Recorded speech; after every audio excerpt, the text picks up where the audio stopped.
270 meters in closing. Crew Dragon expected to converge with waypoint 1 directly in front of the International Space Station in less than 5 minutes. You can see the views right over the shoulders of Commander Shane Kimbrough and pilot Megan McArthur. Kimbrough on the left, McArthur on the right from that view.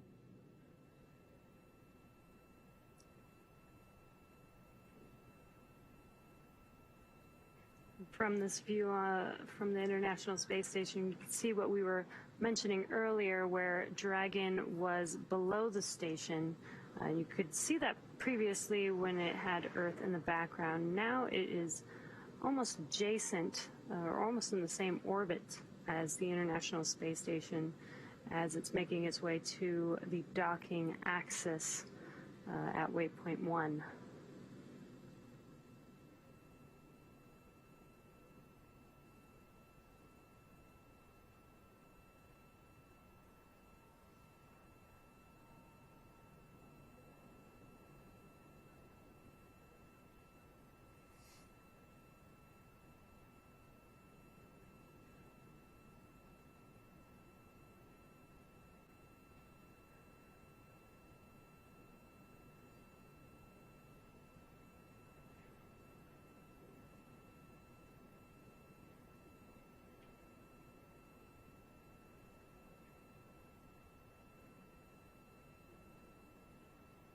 Now this maneuver from below the station to in front of the docking port is almost complete, just a few minutes away.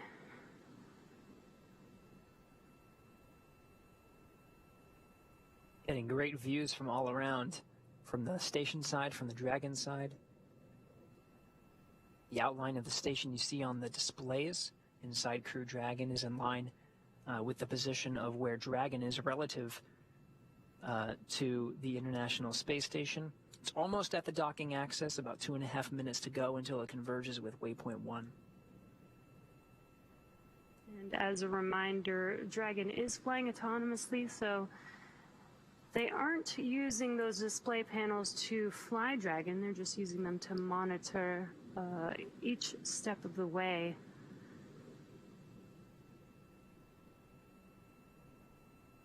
So the crew is basically just patiently waiting until they dock with the station.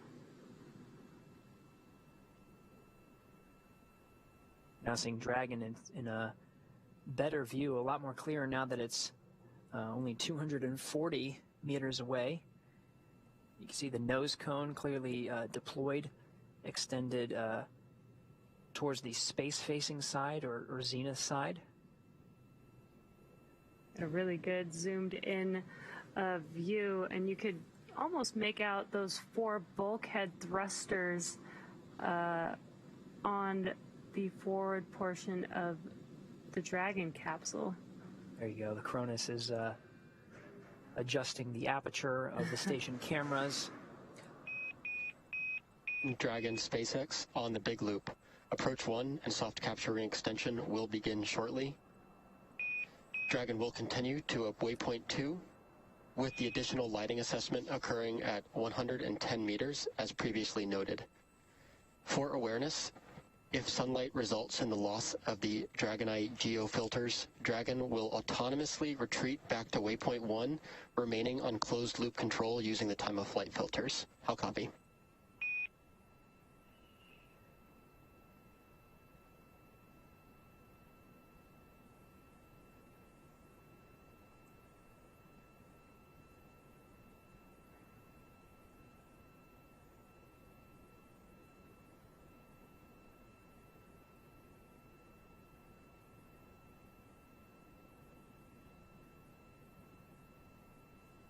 We are in a handover period, so we may have missed a call as we were switching from Tedra's satellites.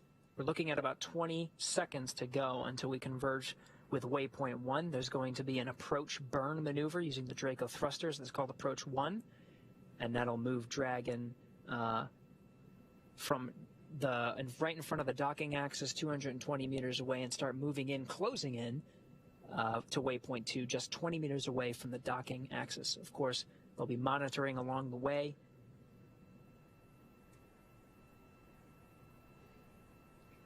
We did hear the Corps mention that they are going to have a checkpoint to make sure that there isn't too much sunlight on the space station, which will prevent Dragon from docking. If that does happen, Dragon will autonomously back out and wait until the sunlight has cleared to ensure a good docking with the space station.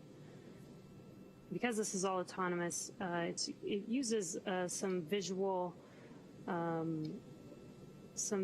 cameras to align with the docking port. So it's really important that we don't have that sunlight getting in the way. SpaceX Endeavour on the big loop, sound check. SpaceX has you loud and clear on the big loop. Helm me.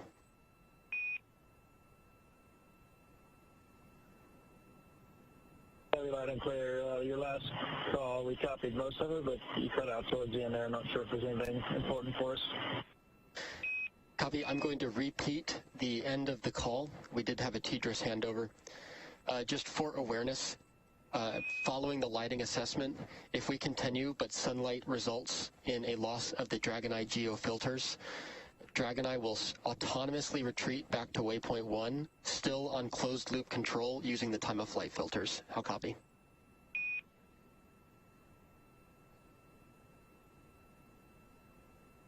Okay, we copied all. Thank you very much for repeating. No problem, Shane. And for awareness, the C2V2 link reconfiguration has been completed.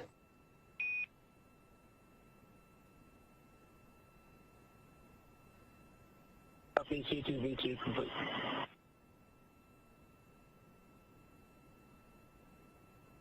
And there, the Corps just reiterated that they will be checking to make sure that the sunlight is not in the way of the visual systems between Dragon and the space station. If that does happen, Dragon will autonomously retract and wait until we do get some good visual views for these systems to dock with each other. So that's right. Crew Dragon resilience actually coming into view a little bit clearer now from the cameras aboard Dragon.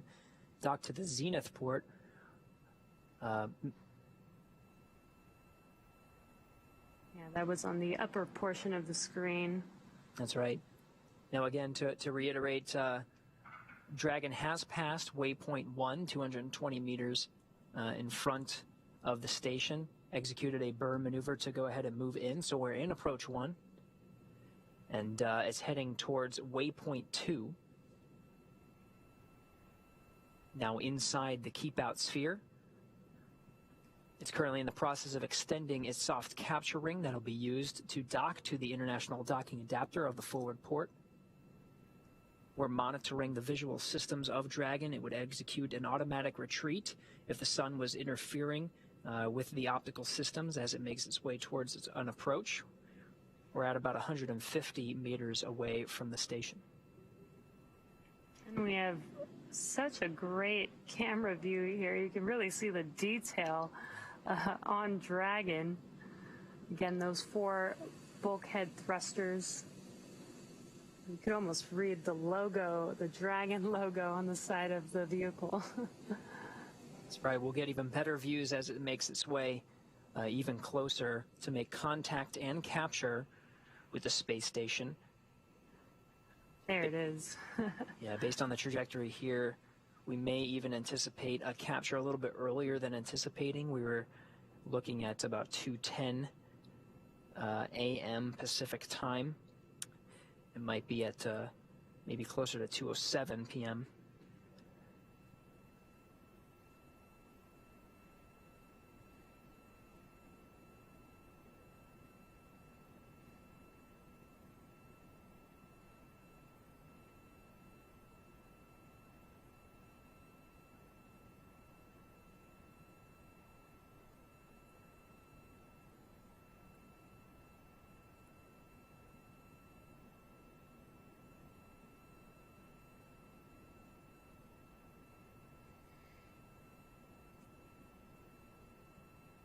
The features of the space station coming into view very clearly.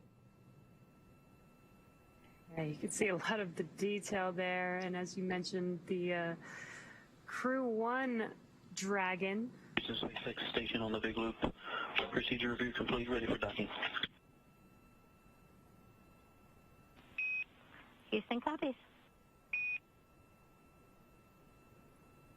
All right, that was confirmation from Victor Glover aboard the International Space Station. From the space station side, he is go for docking. The soft capture ring itself is fully extended.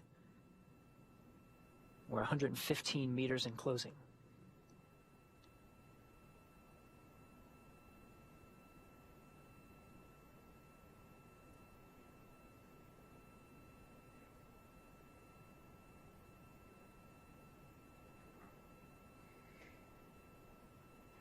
Looking at your screen, the port that we are going to be docking with is directly in the middle of the screen, that circular area on the International Space Station.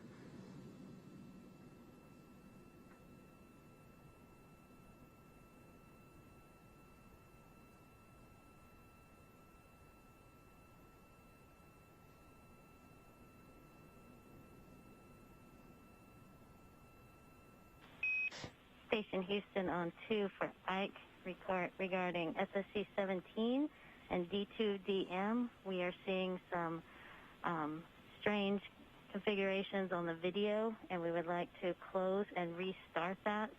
We can take care of that from the ground if you would like.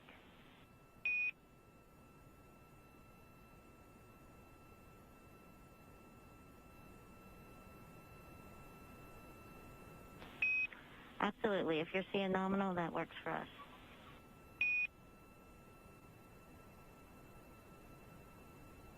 Okay, so Victor Glover aboard the station still has... And Dragon, SpaceX, soft capture ring extension is complete. Additionally, we did beat the sunlight for the Dragon Eye filters, so we are not going to command a hold.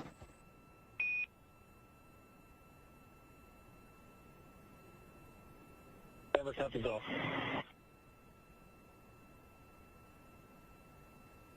All right, so that's great news. We passed the 110-meter checkpoint that the ground operators were referencing, making sure the sun wasn't interfering with the optical sensors, the Dragon Eye, that are part of the guidance and navigation and control system aboard Dragon.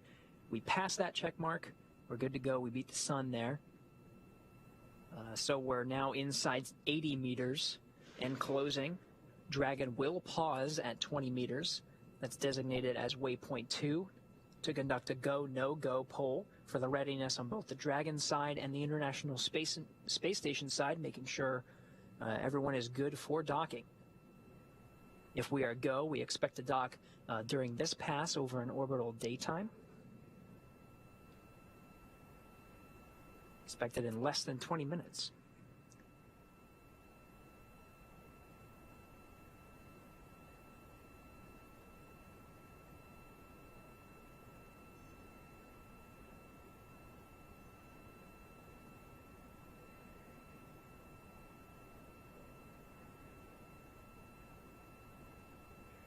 Some of the features there, you can see a lot of the visiting vehicles on board station. At the bottom is a Russian Soyuz vehicle that delivered crew to the International Space Station. Just in front of that, or actually above that, is the Crew Dragon Resilience docked to the Zenith port. Once Crew Dragon Endeavour arrives, there will be 2 Crew Dragons attached to the space station.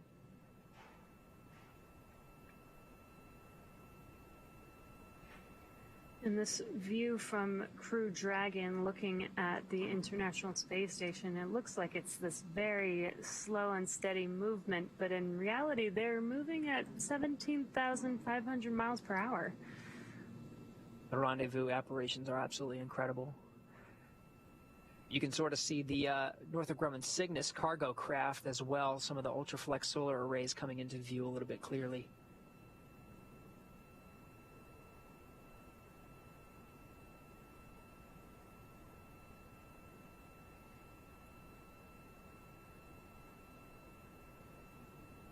And you can see that Crew-1 Dragon vehicle on the top of your screen. Once Crew-2 docks to the International Space Station, we will have 2 Crew Dragons docked at the same time for the first time. That view right there was truly a representation truly of an international cooperation there. The U.S.-built Node 2 is where the Dragon will be docking today.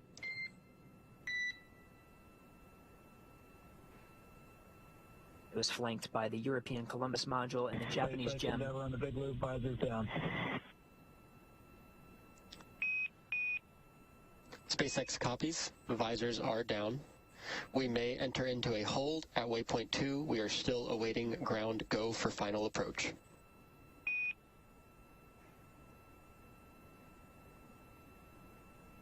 Endeavour copies.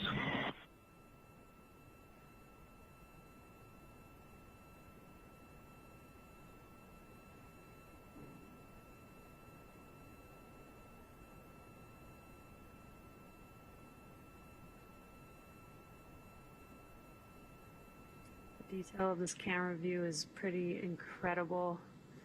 Here from the International Space Station, watching Crew Dragon as it is slowly approaching.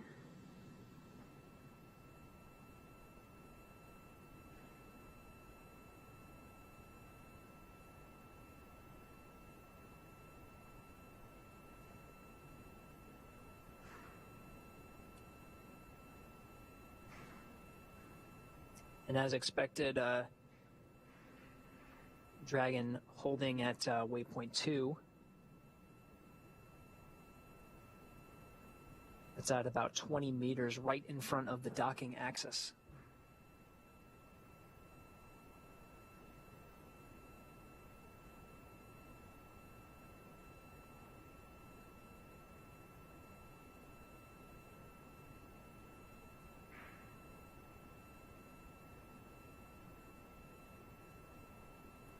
And if you're just now joining us, we are just waiting for a confirmation for go for docking.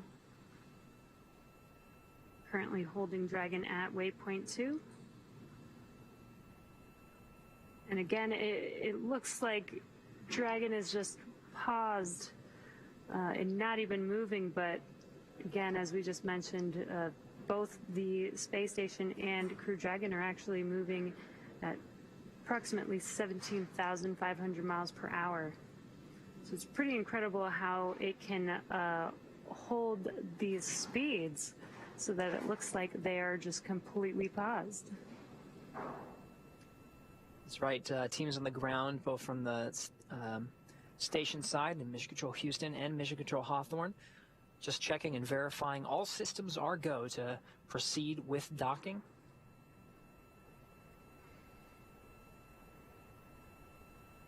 And when we do begin docking, there will be 2 portions of this. There will be a soft capture followed by a hard capture. The soft capture will be a soft capture ring that basically just connects the Crew Dragon to the space station to enable the hard capture, which will be 12 hooks that will attach Dragon to the station.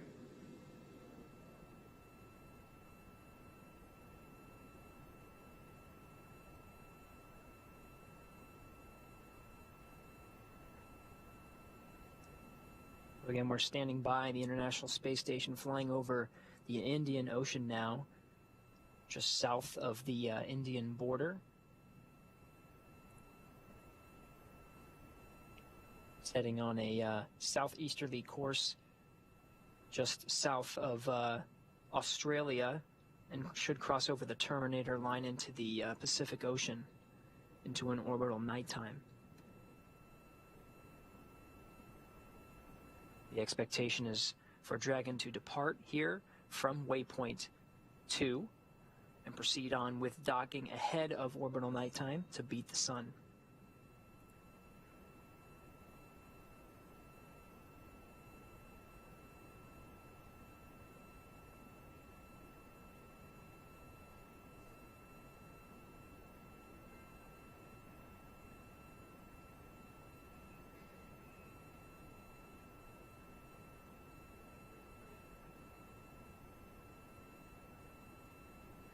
You can see this camera moving around. Again, this is controlled from the ground from Mission Control Houston.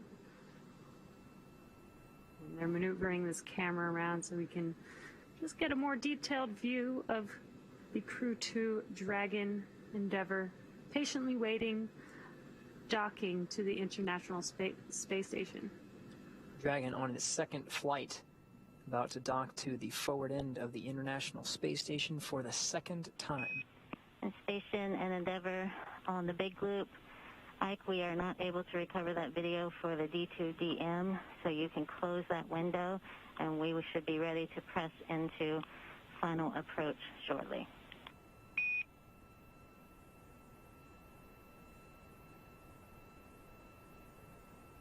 Station copies.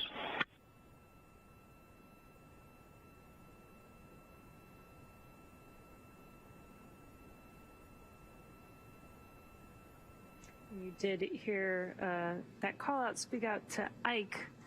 Ike is actually referring to Victor Glover. That is just his nickname.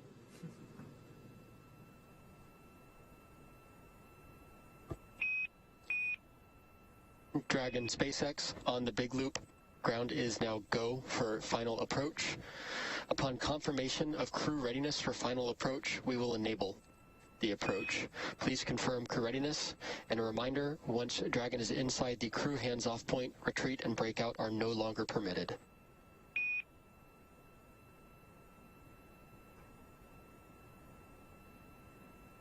Crew is ready for final approach.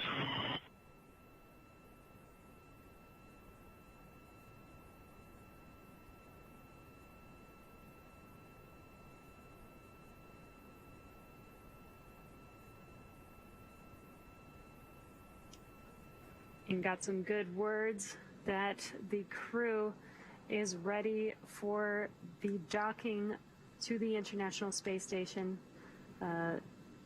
They no longer will have control of any aborts. If there is an abort needed, it will have to be done by the Dragon autonomously. And on the big loop, monitor per steps 3 and 4 and 1.104.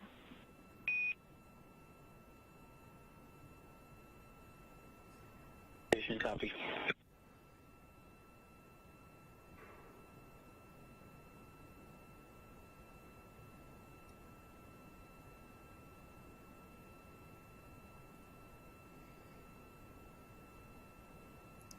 Again, we are now moving into the CHOP, which is the crew hands-off point. As I was mentioning earlier, if there is an abort, it will need to be done autonomously by Dragon. All right, we did get confirmation. Approach 2 has been initiated. So Dragon now making its way inside the 20-meter hold point at about 18 meters and closing. Final approach of Endeavour to dock with the International Space Station has started. Docking expected in about 3.5 minutes from now.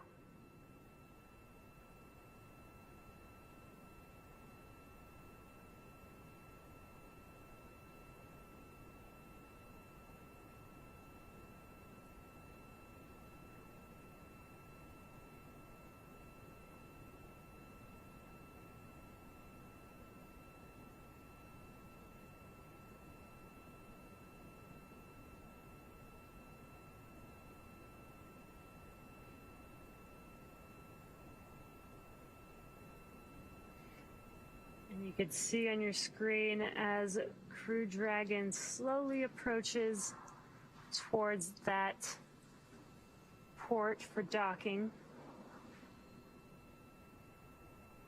Sorry, we're 13 meters and closing, making a slow and methodical approach to the docking port. That's on the forward end of the International Space Station, that international docking adapter where Crew Dragon Endeavour has docked once before.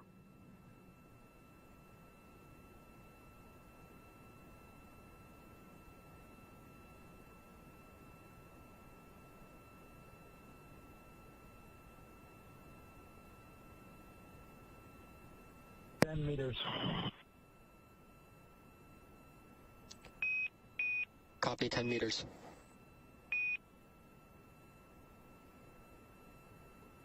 With that call out was Crew Dragon is just 10 meters away from the International Space Station as it continues its approach for docking.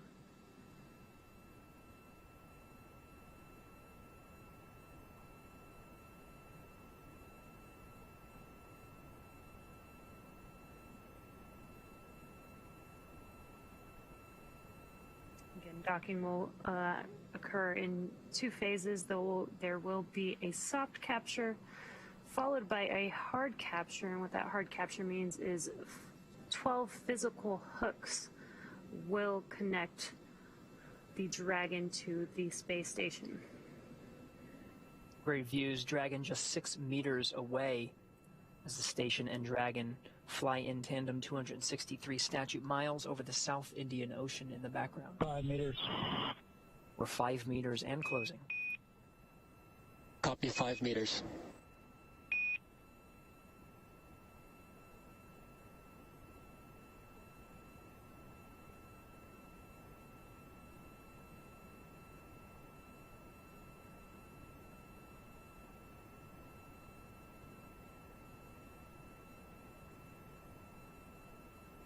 Really start to see the detail on Dragon there as it is closing in on docking. That's right, 2.5 meters, 30 seconds. Crew hands off point was called out.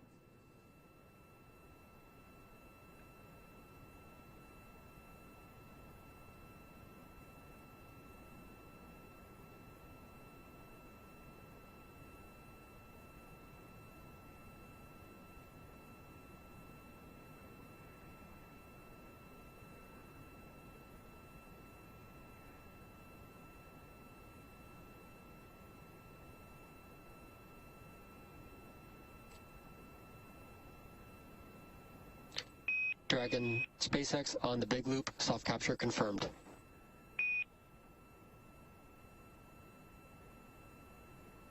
Copy, soft capture confirmed. Great news with that call out. That soft capture is confirmed. That's right, that soft capture time, 2:08 a.m. Pacific time, 4:08 a.m. Eastern. The station and Dragon connected 264 statute miles over the South Indian Ocean. Endeavour connected to International Space Station for the second time. And there are still a few steps to complete before Dragon is securely attached. Dragon, SpaceX on the big loop, soft capture ring retraction in progress.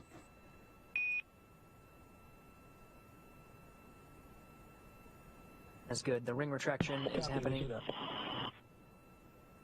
Ring retraction happening as expected. And after the ring retracts, 12 hooks will latch, 6 at a time, to perform a hard capture, and will officially mate Dragon to the International Space Station.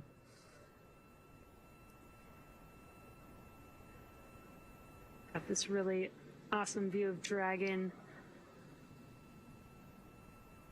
as it is connected to the port, currently making progress on hard capture.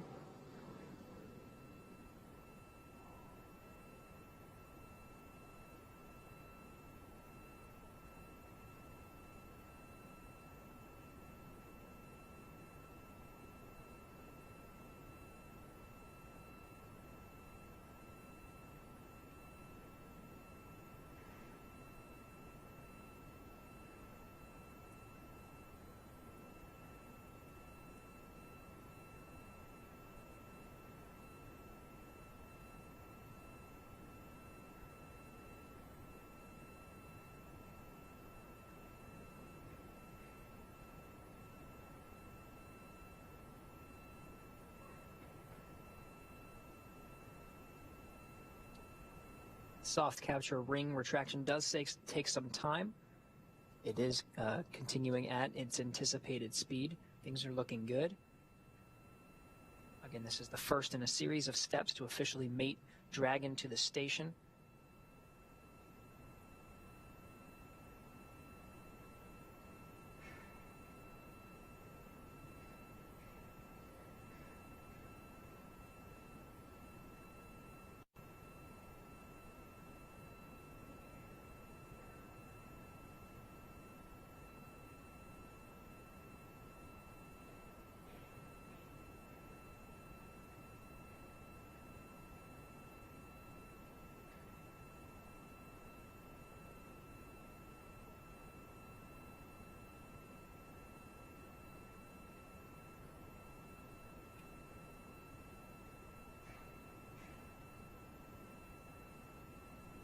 If you're just joining us, we heard the call out for soft capture confirmed at 2:08 a.m. Pacific time, 4:08 a.m. Eastern time. Station and Dragon were 264 statute miles over the South Indian Ocean at the time of contact and capture. We're still in the process of retracting the soft capture ring and anticipating proceeding with the hard capture sequence, where 12 hooks will drive to officially mate Dragon with the International Space Station's International Docking Adapter at the forward port. Crew Dragon Endeavour docked to that forward port for the second time. Dragon SpaceX on the big loop. Ring retraction is complete. Docking sequence is holding for MCS reconfiguration.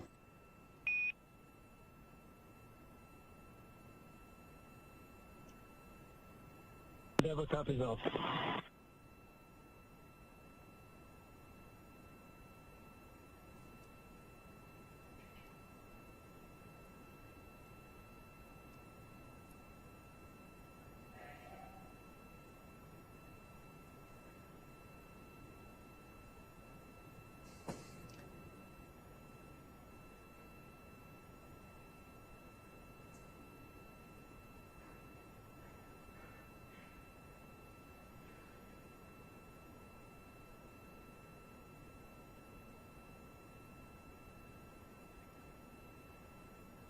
If you're just now joining us, as you can see on your screen, Crew Dragon has made contact with the International Space Station.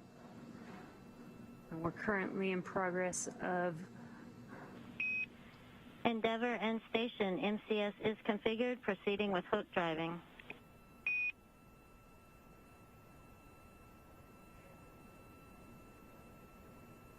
Endeavour copies. Station copies. Great timing there.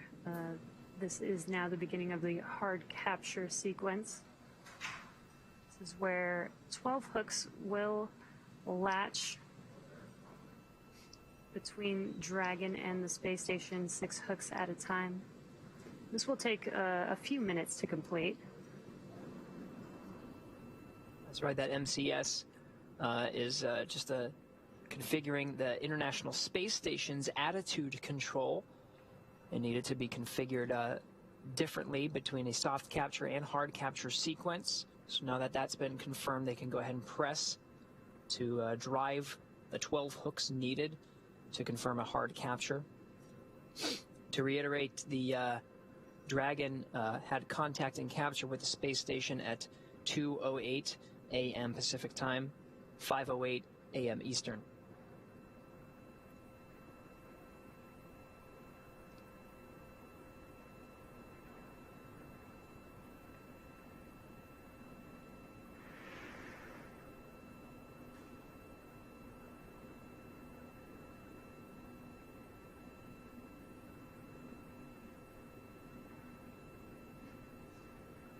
Space Station and Dragon crossing over the Terminator line just south of Australia,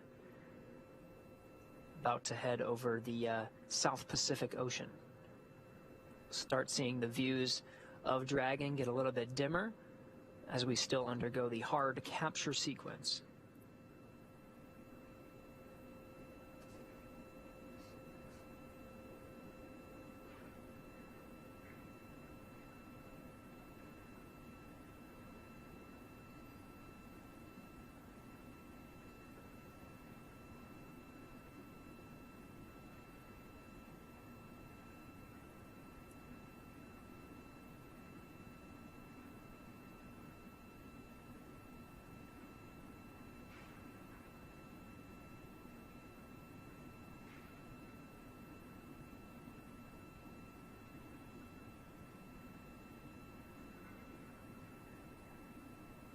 All right, again, we're still undergoing the hard capture sequence. There's 12 hooks that drive to officially mate Dragon to the International Space Station, 6 of them driving currently. Station attitude configured to support the hard capture sequence. Now operating on control moment gyros to maintain attitude control during the hard capture sequence.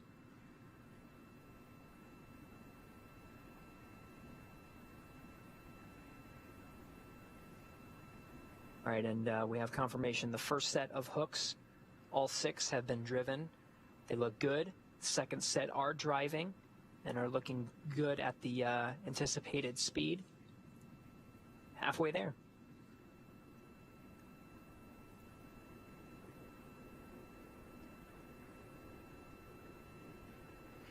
This will take just a couple more minutes for hard capture to complete.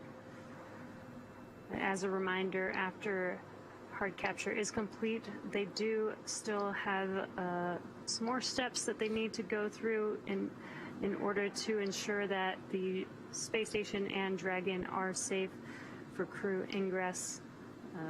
There will be the hatch opening as the crew on board Dragon as well as the station will be walking through some procedures prior to ingress of the Crew-2 crew on the International Space Station. But once they do ingress on the station, there will be a welcome ceremony.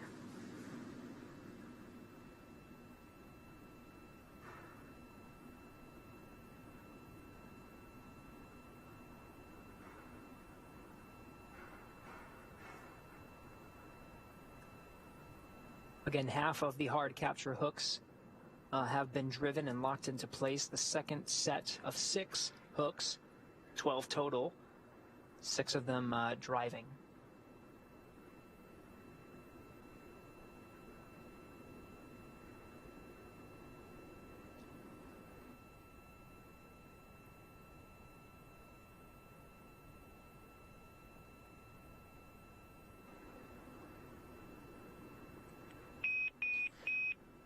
Dragon SpaceX on the big loop. Hard capture is complete. You are go to open visors.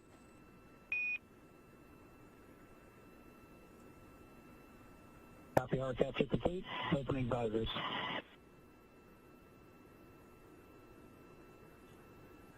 All right. Crew Dragon Endeavour officially made it to the International Space Station. That dynamic period of the docking phase is complete.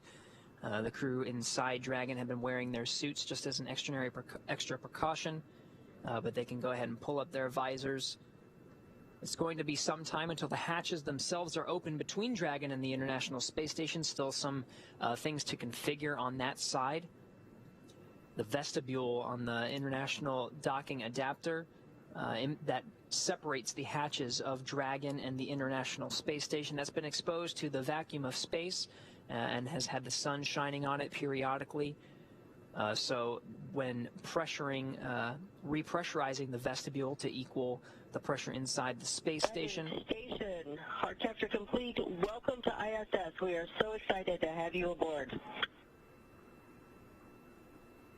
Thanks, Anna. We're glad to be here. We'll see you all in a few minutes.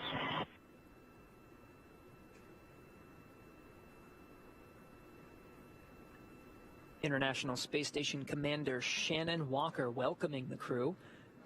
Now Crew-2 officially made it to the International Space Station. Again, it's going to be some time until they come in, but the commander of the International Space Station welcoming 4 new crew members for her expedition on board here shortly.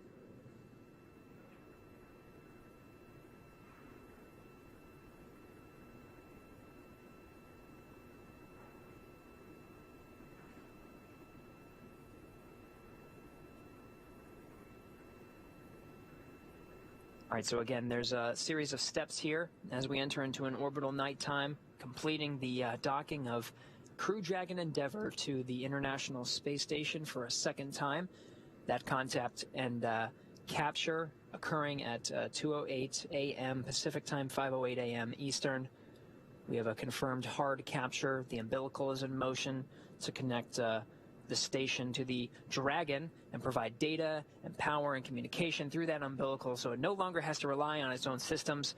Everything's looking good for that vehicle. It's going to be some time again until we repressurize the vestibule and get those hatches open between the Dragon and the International Space Station. It'll be the crew inside the station getting that ready to be opened. Endeavour SpaceX docking sequence is complete. Welcome to the ISS.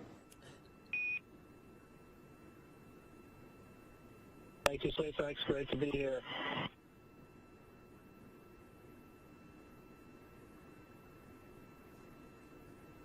some more official words that docking is complete. The crew must be so excited to finally have arrived at the space station. Again, there is some more steps that they will need to complete and some checks before they can ingress on the space station. But the crew can now get out of their suits before moving into hatch operations. So now they can start to get comfortable again. They no longer need these suits now that they have arrived at the space station. That's right. And so it'll be some time again until that area between the International Space Station and or the hatches. SpaceX Endeavour on Dragon to ground. Are you ready for us to begin seat doffing? SpaceX copies. You are go to begin suit doffing and audio configuration. Procedure 4.012. Copy, that's in work. So again, it'll take some time. The crew will begin doffing or taking off their suits. It'll be some time to repressurize the vestibule. Station side, astronauts on the station side will configure the hatch, getting ready to open that up and welcome the crew inside the International Space Station. It was a pretty great docking. Everything happened right on cue and as expected. So it was a great to see Crew Dragon Endeavour dock to the International Space Station once again. We've enjoyed it from here in Mission Control Hawthorne, but to see how things turned out from the space station side of things as we work together to complete today's operation, let's go to Courtney Beasley for a refresher on what's ahead now that Dragon is docked. SpaceX cameras are external. Copy, thanks.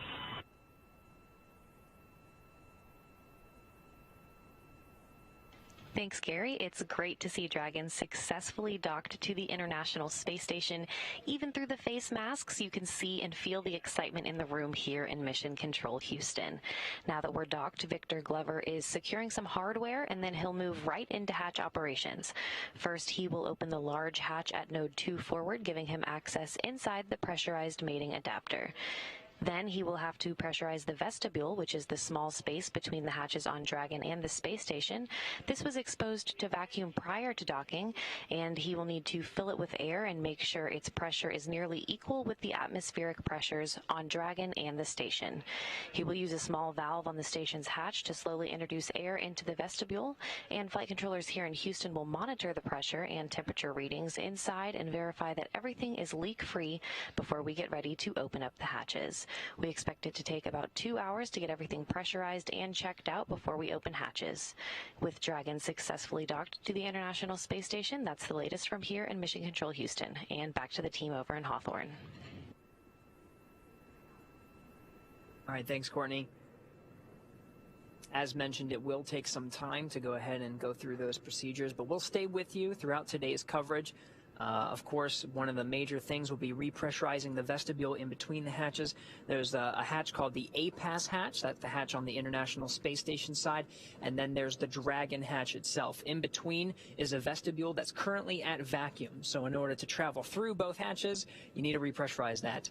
Now that there's a hard mate between the two vehicles, they'll check the seal. They'll do some leak checks as they're repressurizing the vestibule up to vacuum. And that will take some time. SpaceX Endeavour, check on the cabin mic. SpaceX has you loud and clear on the cabin mic. We have you the same, thanks.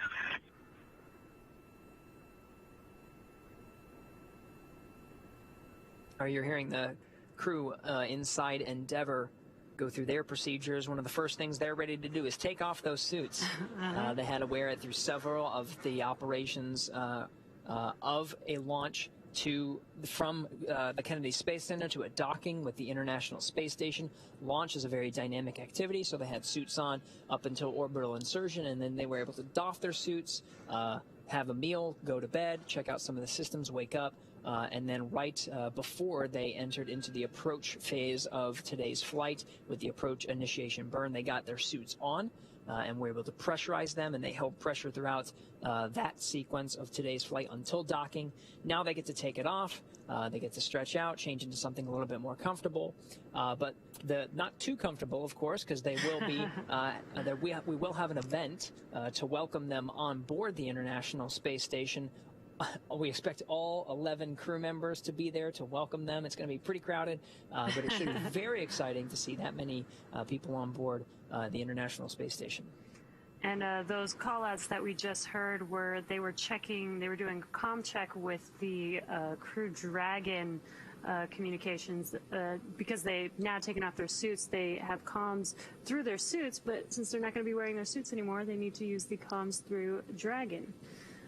So very exciting. It sounds like they're getting out of their suits as we speak, or doffing their suits.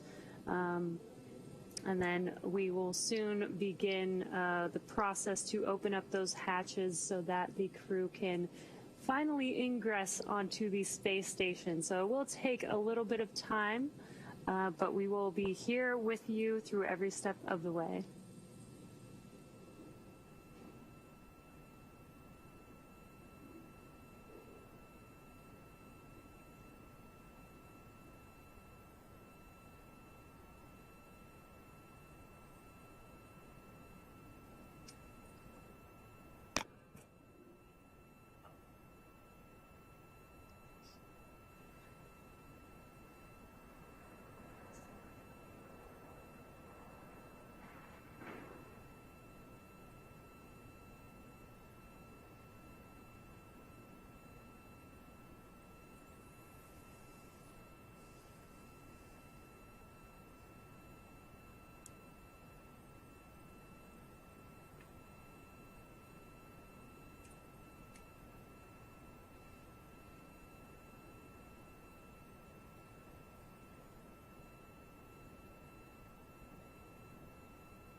If you're just now joining us, the Crew-2 crew has finally docked to the International Space Station after an approximately 23-hour ride from Earth to the station.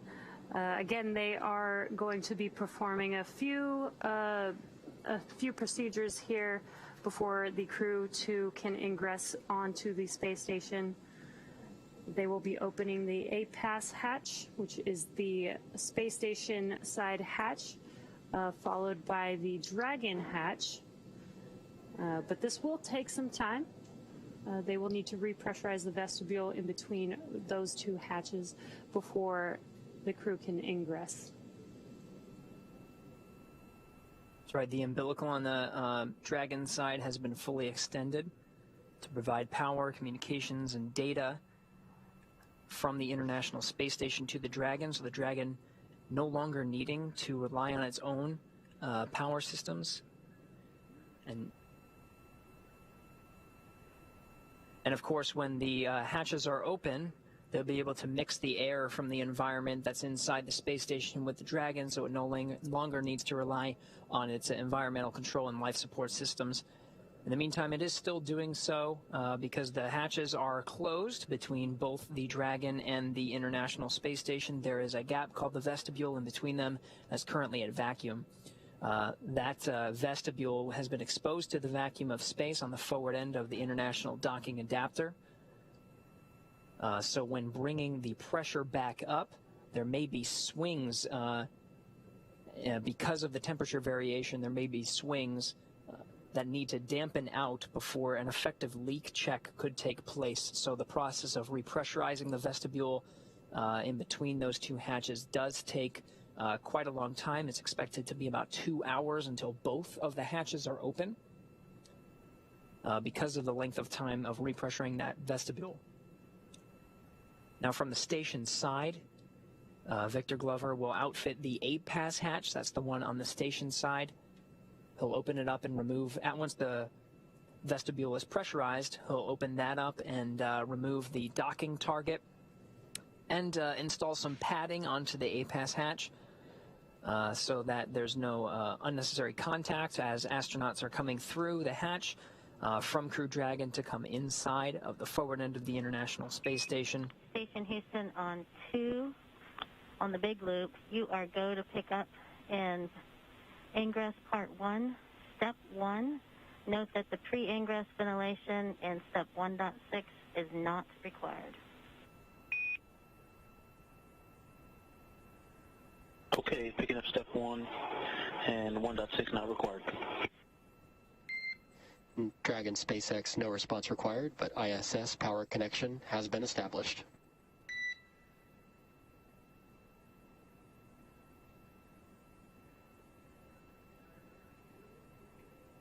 There you go. So Victor Glover on the International Space Station side already going through his procedures to get the hatches configured for ingress, essentially supporting the opening of the hatches, repressurizing in the vestibule. There's a lot to happen before we can open up the hatch and welcome the crew on the inside. The umbilical has been fully extended, and we just got confirmation that Dragon is drawing power from the International Space Station, so the solar arrays on the station providing power downstream to the Dragon. Dragon no longer needing to rely on its power. That officially confirmed. It will again take some time until the Dragon hatches are open. Dragon and Space Station hatches are open. And we've noticed for the past 2 times that Crew Dragons have docked to the station. The past 2 times being when Crew was aboard for Demo 2 and for Crew 1. We did notice that the crew inside Dragon took some time before to get themselves situated, make sure everything on the Dragon side was configured before they left it and entered into the International Space Station. We should see celebratory hugs from the crew on board as they make their way one at a time, as they'll be together for the next few days until they have to say farewell to the Crew 1 astronauts aboard the International Space Station. Shannon Walker handing over command of the International Space Station.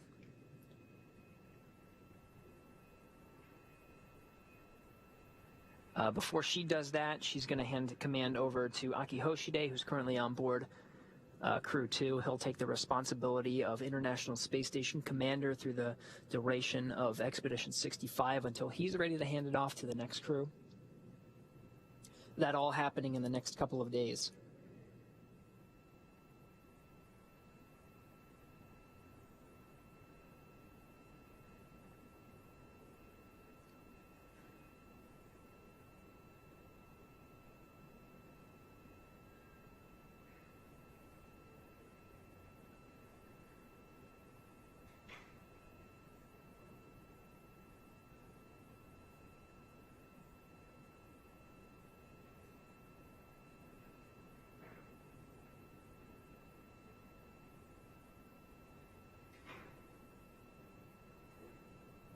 Crew Dragon Endeavour is docked to the International Space Station as we speak.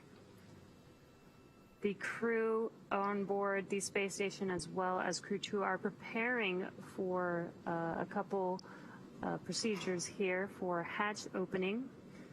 That is the hatch opening on the space station side as well as the Crew Dragon hatch. And this will take approximately an hour, a little over an hour and a half to walk through all of these procedures.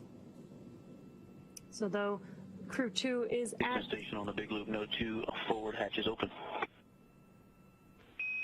And Ike, we copy, and you are go to continue through step 2, pressurizing vestibule. Continuing through step 2.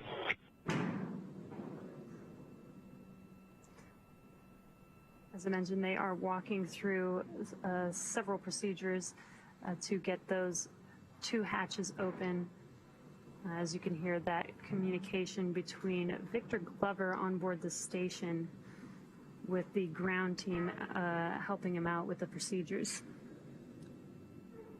That first hatch that he mentioned is the Node 2 forward hatch. From inside the Node 2 segment of the International Space Station, there are 3 hatches to get from Node 2 all the way down to the Dragon itself. Dragon SpaceX, if desired, reference procedure 4.400 for monitoring vestibule pressurization.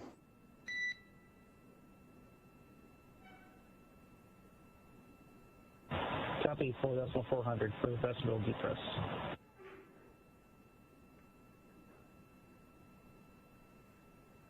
So now that Node 2 forward hatch is open, Victor Glover inside the pressurized mating adapter. Down the PMA is the APAS hatch, the hatch that separates the International Space Station now from the Dragon. With the Node 2 forward hatch open, Victor Glover can work to manually pressurize the vestibule. And we just heard from here in Mission Control Hawthorne that the crew on board Dragon Endeavour will be able to monitor the vestibule pressurization on their displays from the side of the Crew Dragon.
You're getting a live look at both of the flight control rooms. On the big loop.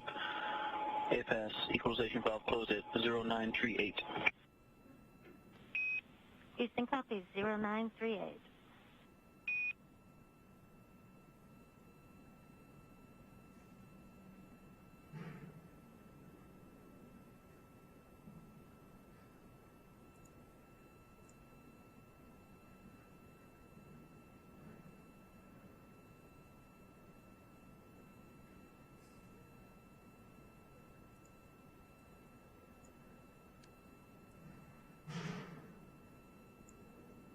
So you're looking at both of the flight control rooms on the left.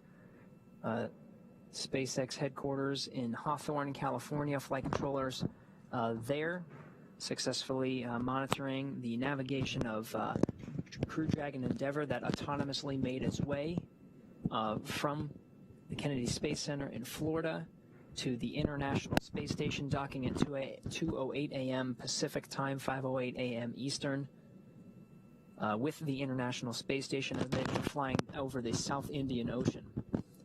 The control teams are now working to configure Dragon for its stay aboard the International Space Station.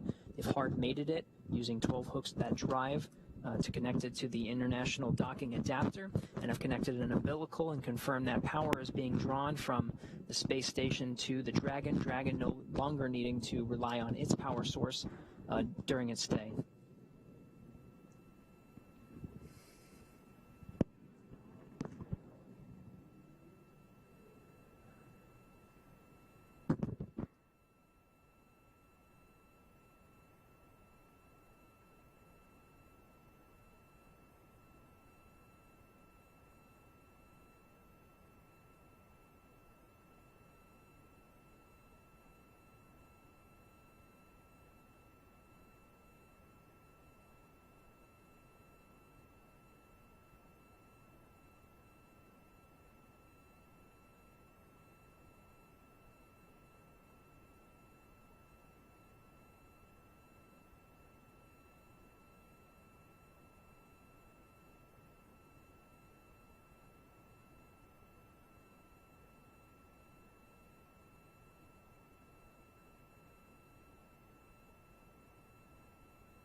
All right, if you're just joining us, you're getting a live view of both of the control rooms. On the left is SpaceX Mission Control in Hawthorne, and on the right, Mission Control Houston with the International Space Station Flight Control Room. Crew Dragon Endeavour is officially docked to the International Space Station, and right now teams on both the station side and Dragon side are working to get ready to open up the hatches in between them. It's going to take some time until we get to that point where we're able to open up the hatches. Victor Glover on the station side is currently inside the pressurized mating adapter. He's working to manually pressurize the vestibule that exists between both of the hatches.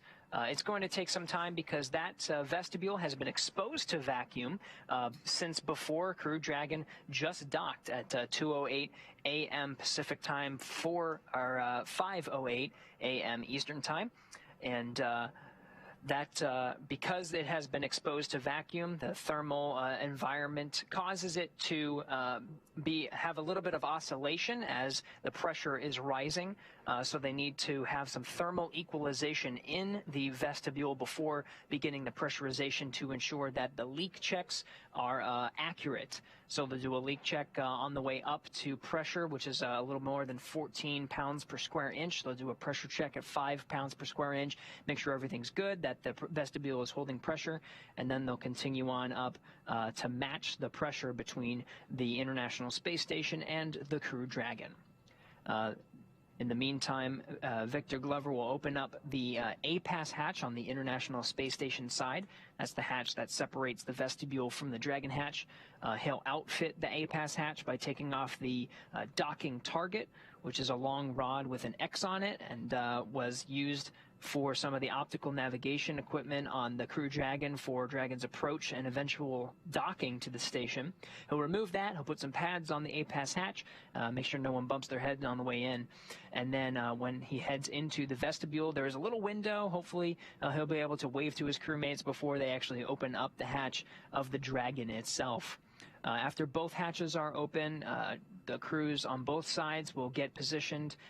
Well, first the Crew-2 astronauts will just make sure everything is okay on the Endeavour side before they go ahead and officially leave that vehicle.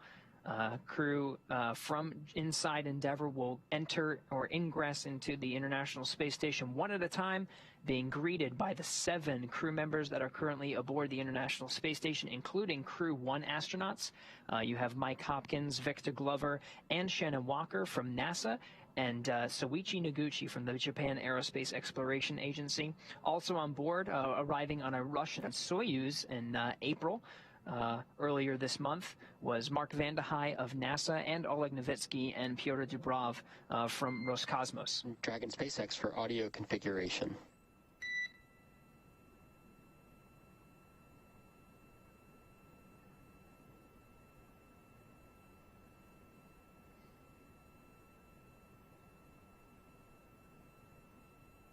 Go ahead for audio config. All right, Shane, we are about to transition to hardline audio with ISS. Copy.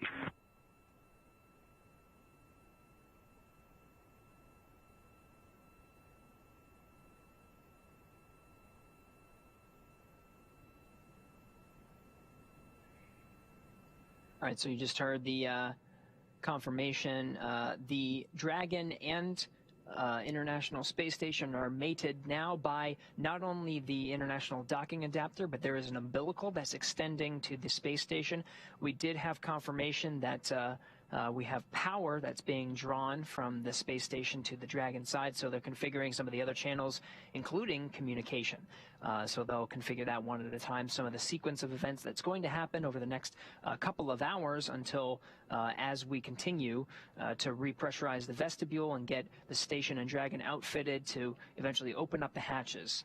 We'll be with you throughout the entire duration of this sequence until we have those hatches open and provide a live coverage of a welcome ceremony, show the inside of the space station and the crews of Dragon, both Resilience and Endeavour, and of course the MS-18 Soyuz vehicle that are all on board the International Space Station now as part of Expedition 65, welcoming each other officially aboard.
Dragon Endeavour Houston on 2 on the big loop for hardline. We are ready for comm checks with SpaceX, ISS, and Houston.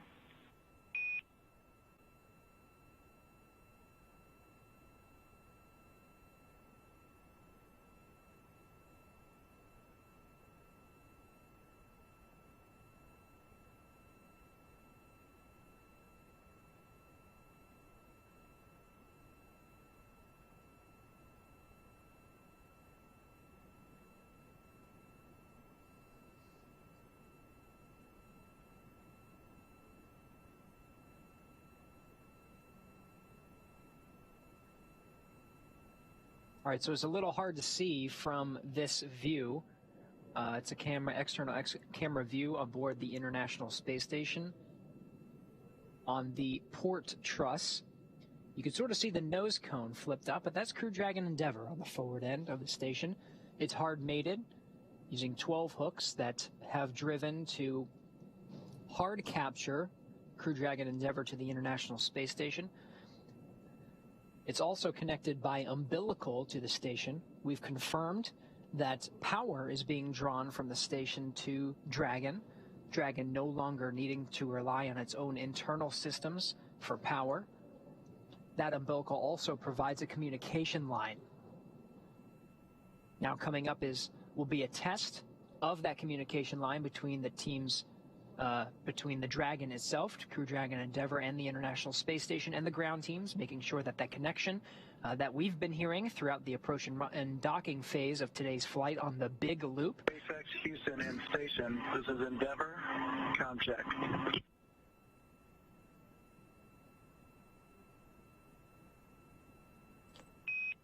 And SpaceX has you loud and clear, Endeavour.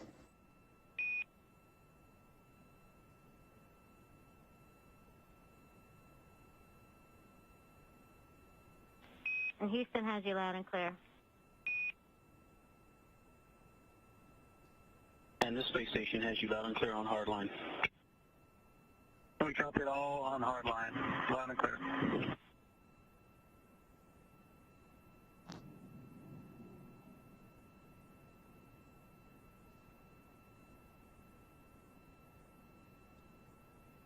All right, so the same control teams that we've been hearing through the approach and docking phase of the flight on the big loop.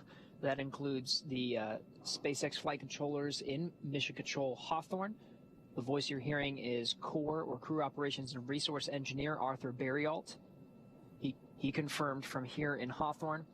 From Mission Control Houston, Capcom Kathy Bolt confirmed the hardline communication network is working on board the International Space Station. That was the voice of Victor Glover, who's currently working through the procedures for opening up the hatches, including the repressurization of the vestibule.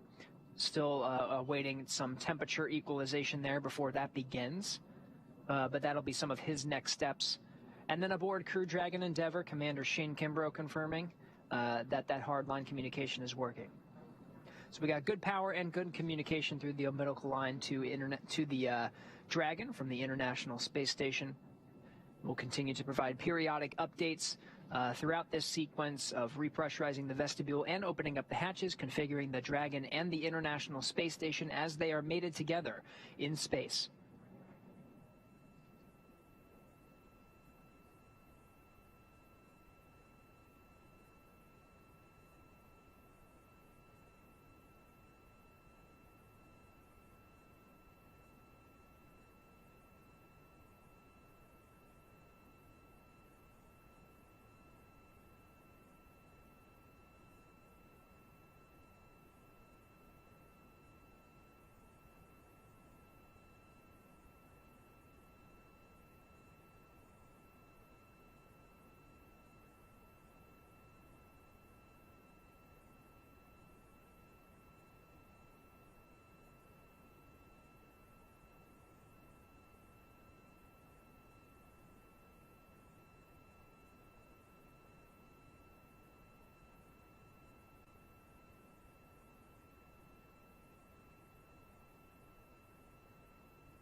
SpaceX Endeavour for some reports on 4.400 when you're ready. SpaceX is ready to copy for 4.400. Okay, for tablet percentage, MS177, CDR 84, PLT 87, MS279. All right, SpaceX copies. Reading back, tablet power is MS177, CDR is 84, PLT is 87, and MS2 is 79. Good readback.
Station Houston on 2. We've had a good vestibule pressurization and leak check.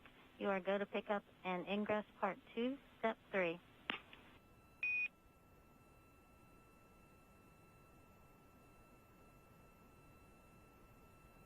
Hi, that's great news. Picking up in part 2, step 3 for ingress. Thanks.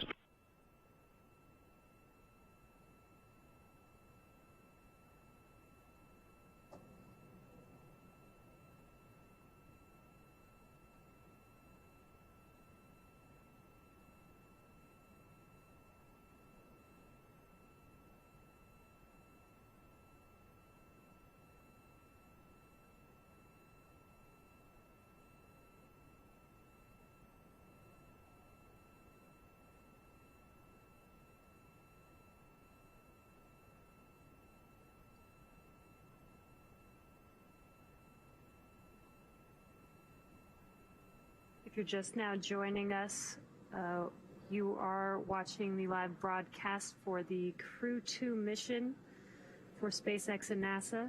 The Crew-2 Dragon Endeavour has docked to the International Space Station. They're currently working some procedures to process opening the APAS hatch, which is the hatch on the International Space Station side, as well as the hatch on the Dragon, Crew Dragon, prior to crew ingress onto the space station. And what you're looking at on your screen is Crew Dragon Endeavour docked to the International Space Station. We are hearing some call-outs as they're walking through some procedures, so we're keeping up with the teams. Again, this process does take a bit of time.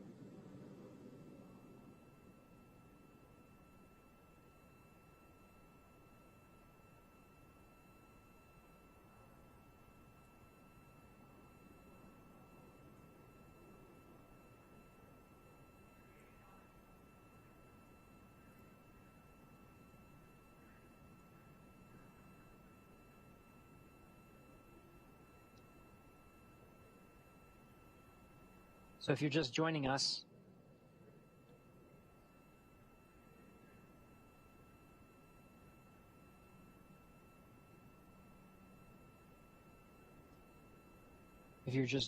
the Dragon itself is attached to the International Space Station. The crew inside, namely Victor Glover, is making incremental steps to open up the hatches between the International Space Station and the Dragon itself.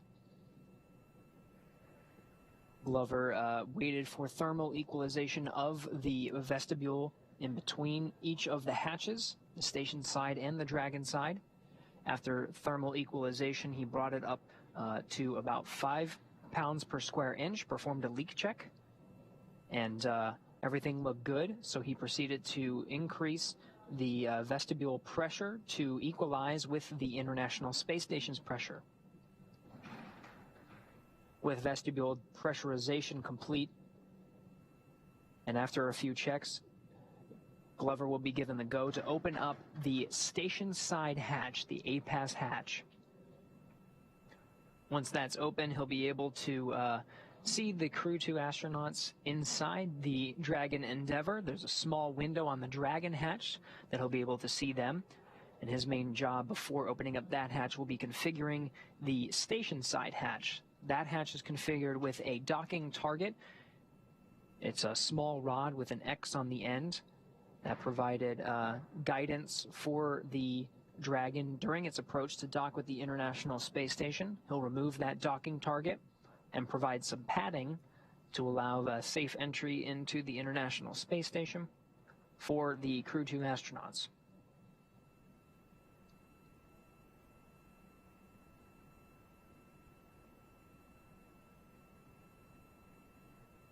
Victor Glover is one of the NASA astronauts that flew on Crew-1 about 6 months ago. So he is the one preparing, who has been preparing the space station for Crew-2's arrival. This is Victor's first mission on the International Space Station, and first time that he has been to space, so it's pretty cool that he gets to welcome the Crew-2 team and help get them on board the space station. And Station Houston on 2 for Node 2 video.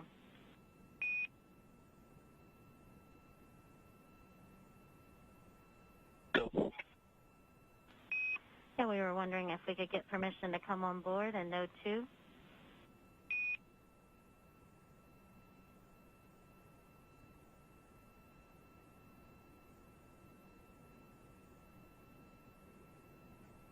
You're welcome. Please come on board. Okay, and we'll need the high-def camera powered on.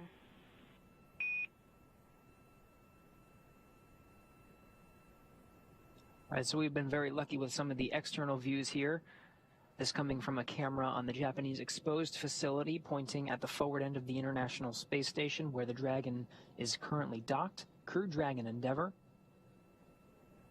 Very shortly, with permission from Victor Glover, we should be getting some views from the inside of the International Space Station and seeing what Victor Glover is up to. He's at the forward end, inside the pressurized mating adapter, going through his procedures to configure the APAS hatch, getting it ready to open. We did hear confirmation earlier that the vestibule is pressurized between the two hatches, those hatches being the station hatch and the Dragon hatch.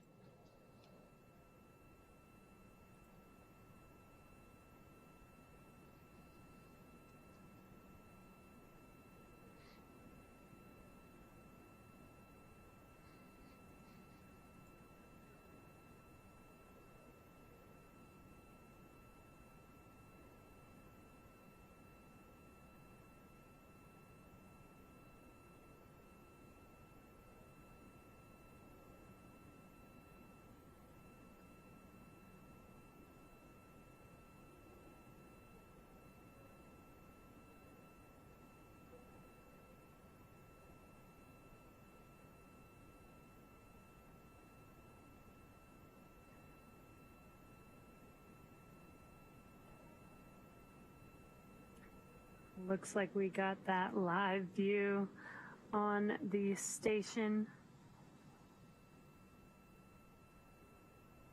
I think that's Soichi Noguchi on board the International Space Station.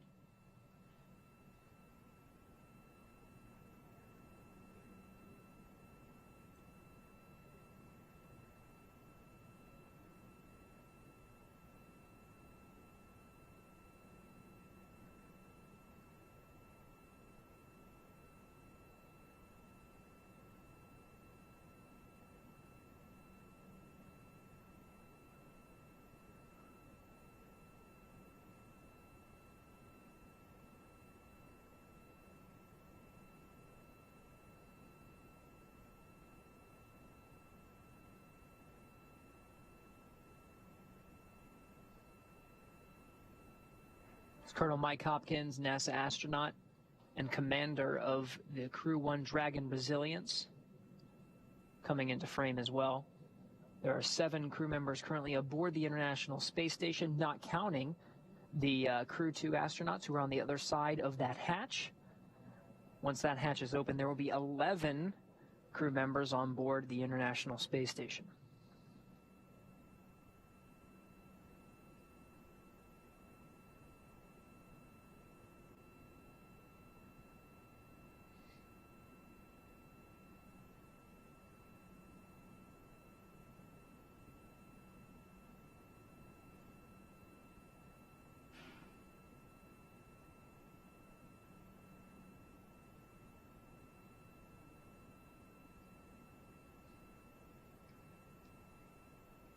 Sort of forget that you don't really need to be in an upright position to work from this orientation.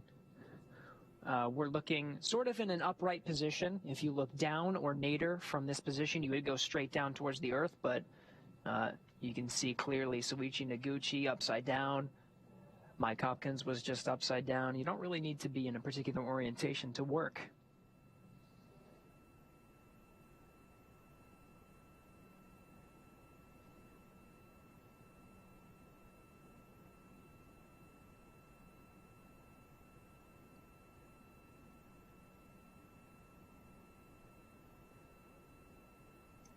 Coming into frame, that is Victor Glover.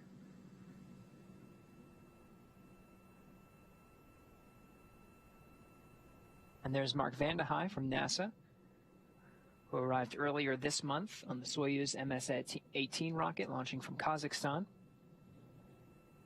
with 2 Russian cosmonauts, Oleg Novitsky and Pyotr Dubrov. They'll be joining for the welcome ceremony to welcome the Crew-2 astronauts aboard as well.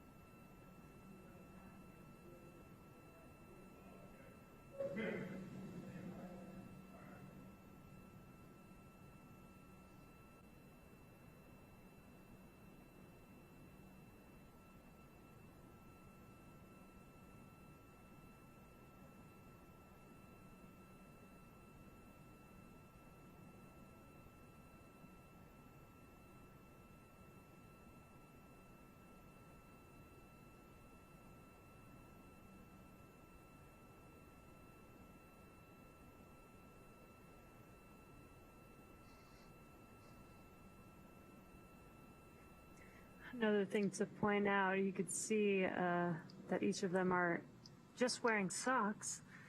Don't really need shoes to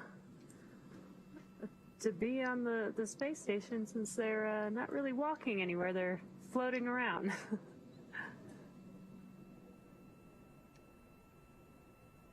Yeah, they use their hands really to propel themselves from module to module, but their feet, you can see some of the blue handrails situated around the International Space Station. Ooh, there's a good shot of how astronauts typically use those handrails. They'll wrap their feet underneath them to stabilize them.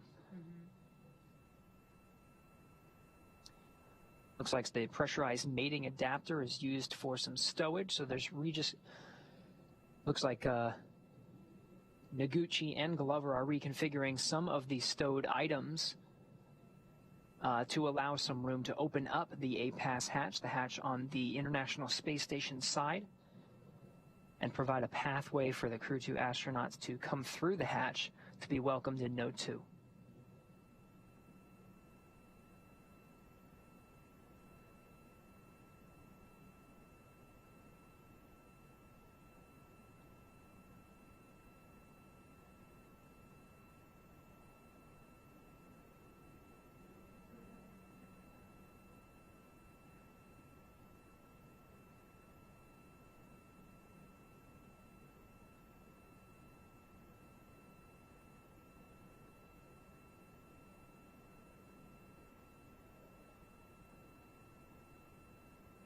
So again, the vestibule is pressurized between the Dragon hatch and the station hatch. You can see Noguchi working on the station hatch. His next procedure is to go ahead and open it. And you can see, confirmed, A-Pass hatch is open.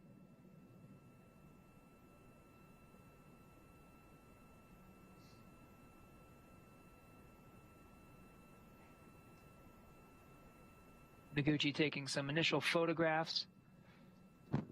Part of the procedures will be to survey the hatch itself, inspect for any foreign object debris. Houston Station, Big Loop, A-Pass hatch open, and that's dry, and seals are clean. And Houston copies, and you can continue in step 4.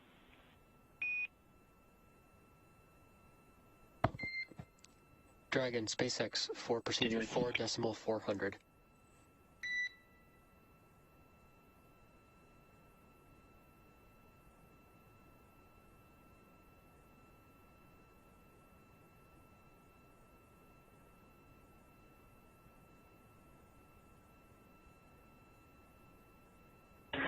Go ahead, SpaceX. All right, Shane, when you're ready with that A-Pass hatch call, that does unblock us to go into section 5 of 4.400 when we get there. Additionally, when you're ready, we are ready to collect inventory in section 3.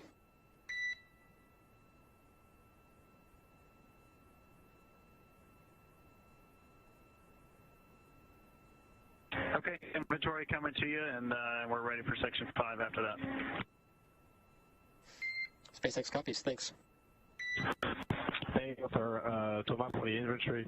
So just quickly compared to what I reported prior, the only delta is 2 bottles from location, from bag 204 in location 9. All the rest is as per our previous report. So I'm not sure you need all the details of what's remaining, because I kind of gave the detail of what would consume from the food locations. I can give you the details, it's your call.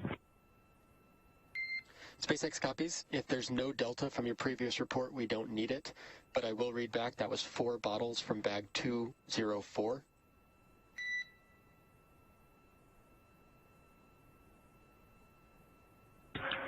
Two bottles, sorry, 2.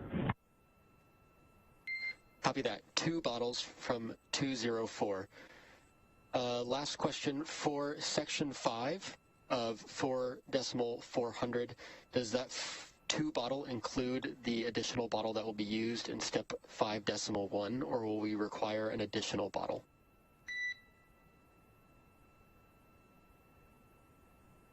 I know it's a good question, Arthur, and we're working on this, so you can add another bottle for this section, and we'll grab it from 206.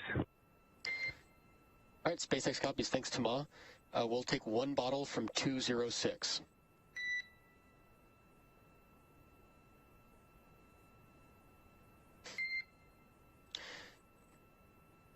And Tama, SpaceX, last question. Can you confirm no food deltas from previous report, or did you also consume midday meals for today?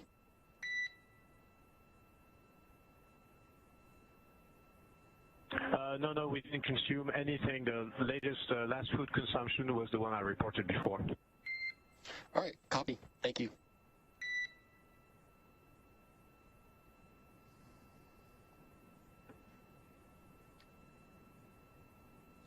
All right, you just heard the core here in Mission Control Hawthorne communicating with the crew on the inside of the Dragon. They're behind this camera view that you're seeing here. This is the center line camera of Crew Dragon Endeavour. You're getting a look at Soichi Noguchi as he outfits the APAS hatch, getting ready for the astronauts inside Endeavour to come through the hatch. The hatch to Dragon is still closed as Noguchi continues to outfit that APAS hatch. He took some photographs upon entering into the vestibule that you see here and took some photographs to survey the APAS hatch, make sure the seals look good, reported that they all looked good, so he's continuing with the procedures to attach some pads and remove the docking rod from the center of the APAS hatch. APAS standing for Androgynous Peripheral Assembly System. It's just the hatch on the station side, the last one until you get to the Dragon hatch.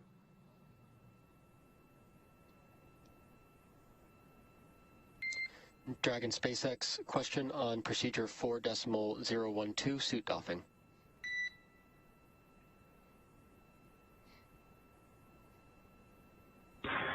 Go ahead, SpaceX. All right, Shane, just wanted to follow up. We wanted to confirm that all 4 suits are drying, and then when ready, when we can come back on board.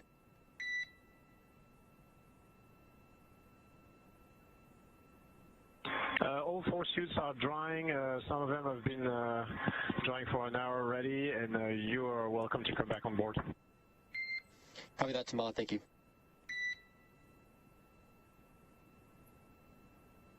Very cool. Got some words that we might get some camera views inside of Crew Dragon with the Crew-2 team already doffed their suits, confirming that their suits are drying as they are waiting for ingress on the International Space Station.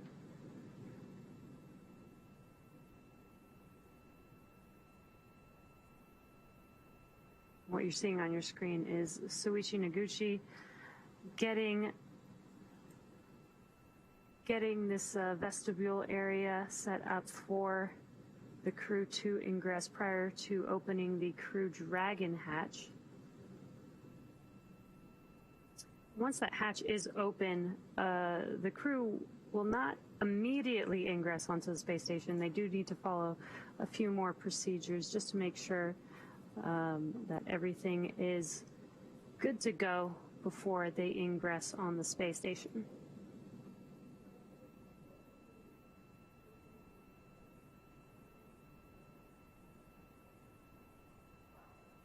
So you see some of the padding that's needed to outfit that APAS hatch. He's just wrapping it around the metal structure that is the station side hatch. He'll do this to completion. On the other end, we'll hopefully be getting some views from the inside of the Dragon cabin and seeing both perspectives from the Dragon side. Dragon SpaceX, for awareness, cameras are back on board.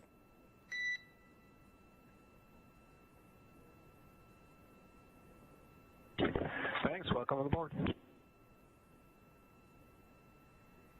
All right, we'll hopefully get those views inside Dragon soon. Meanwhile, Soichi Noguchi continuing to outfit the hatch. Again, this is one of those steps to get all of the hatches open in between Dragon and the International Space Station. Now getting views from inside Dragon. The crew have doffed or taken off their suits. And so now they're dressed and ready for the welcome ceremony. Once they get on board, we'll have some hugs, and they'll have a chance to talk with some of their crewmates before getting in front of the camera to officially welcome the Crew-2 astronauts aboard the International Space Station, an orbiting complex that will support a crew of 11 until Wednesday the 28th is the planned undocking time for the Crew-1 astronauts, Soichi Noguchi, currently one of those astronauts that will be departing, along with 3 American astronauts, including Mike Hopkins, Shannon Walker, and Victor Glover.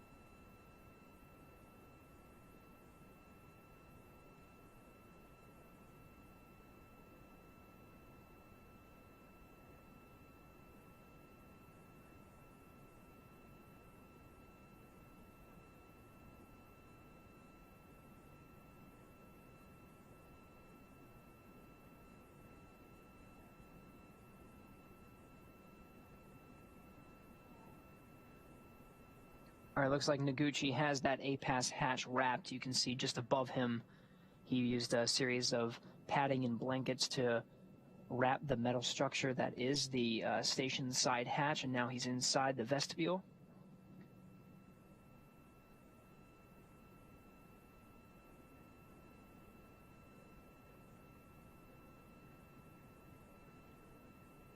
See some of the tubes he's bringing in the vestibule section that are peeking through towards us on the pressurized mating adapter side. That'll allow the circulation of some of the air from the station side and remove any carbon pockets that may appear in the environment of the space station.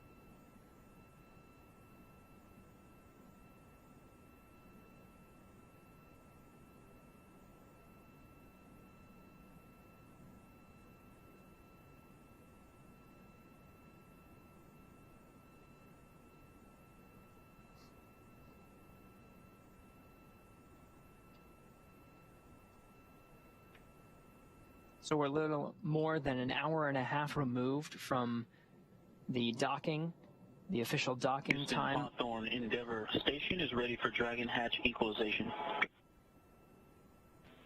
Houston, copy.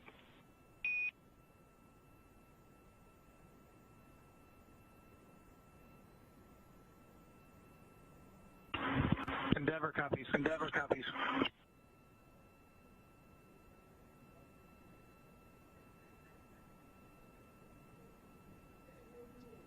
NASA astronaut Mark Vande Hei coming in to help out. The crew on both sides getting confirmation.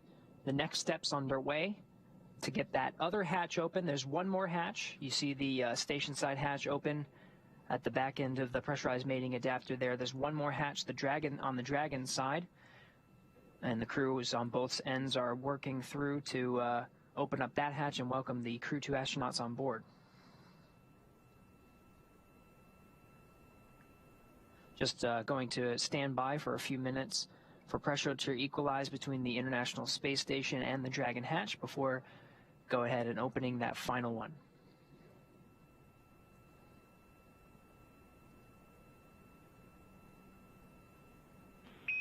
And Endeavour Houston, can you confirm readiness for hatch equalization?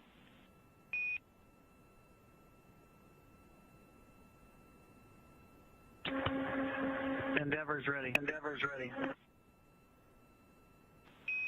Okay, station and Endeavour, stand by for equalization. It's expected to take 5.5 minutes.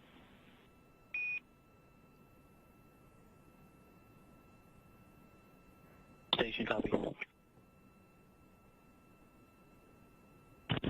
Endeavour copies. Endeavour copies.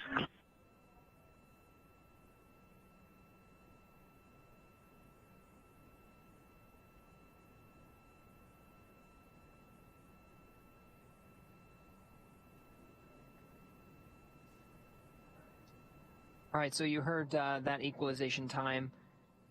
A timer is set for about 5.5 minutes to allow that pressure to equalize between the pressure inside the environment of the International Space Station and the pressure inside the Dragon.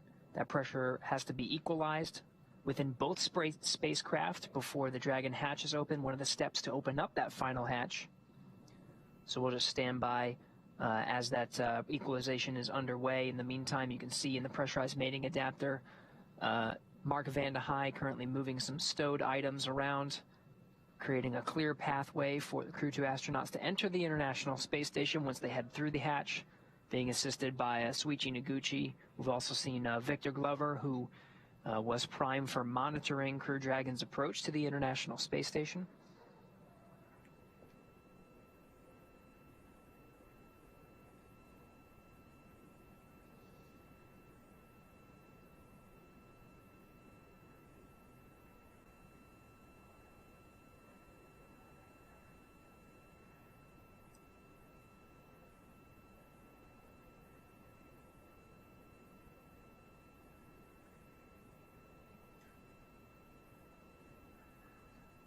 So it looks like Glover is resetting the camera position there. That view provided a nice angle downward into the pressurized mating adapter to see some of the activities happening for opening up the hatches. Now Glover's just getting that camera set up for the next activity, which will be a welcome ceremony.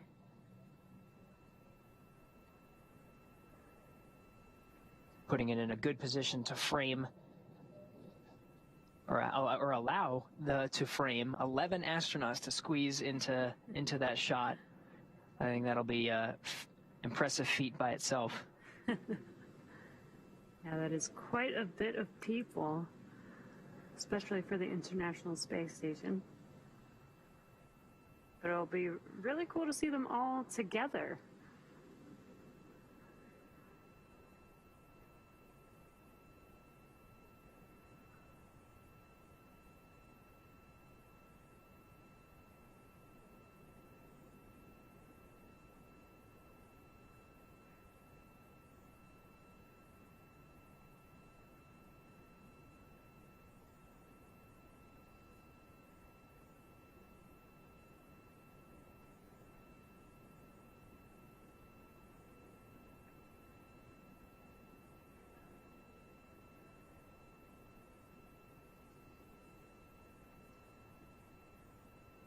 So right now it's looking like the procedures to undergo opening up the hatch. Again, we're still waiting for pressure to equalize between the space station and the Dragon itself before opening up that hatch.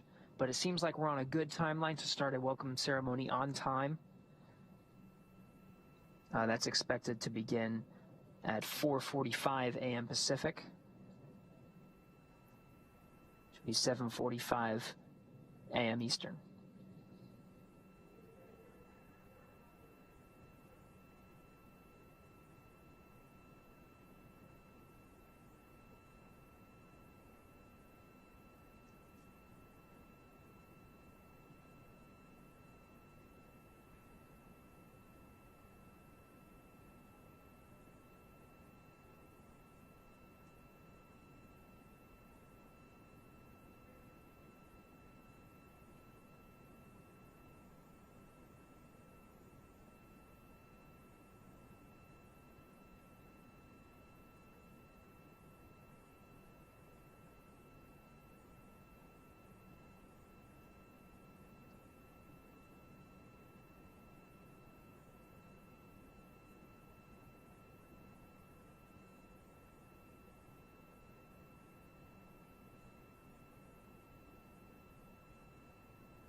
gathered inside Node 2 now. You see over to the left is NASA astronaut Mark Vande Hei.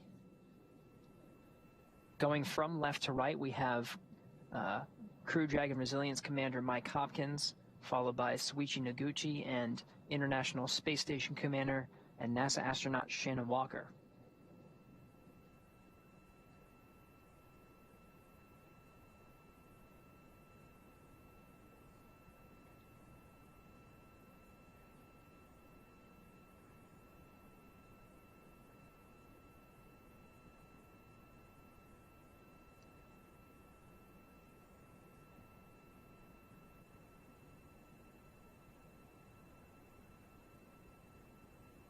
How do you fit 11 people on camera? That's what we want to know. And that's what it looked like they were trying to figure out, trying to get into position to see probably where that camera should be and where they should be facing. Yeah. All right, we'll get periodic handovers from the views we were seeing on board the International Space Station as well as Dragon. The views being provided through tracking and data relay satellites, geosynchronous satellites that provide that video feed from the International Space Station. Right now you're looking at mission control in Hawthorne, flight controllers looking after the Dragon Endeavour and its systems. Dragon will be configured for a long duration stay aboard the International Space Station, eventually being configured for a quiescent mode. Will remain there for 6 months with periodic checks, of course, to check on the status and health of the spacecraft itself before it departs 6 months down the road.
And Endeavour and station hatch equalization has started. 5.5 minutes wait time.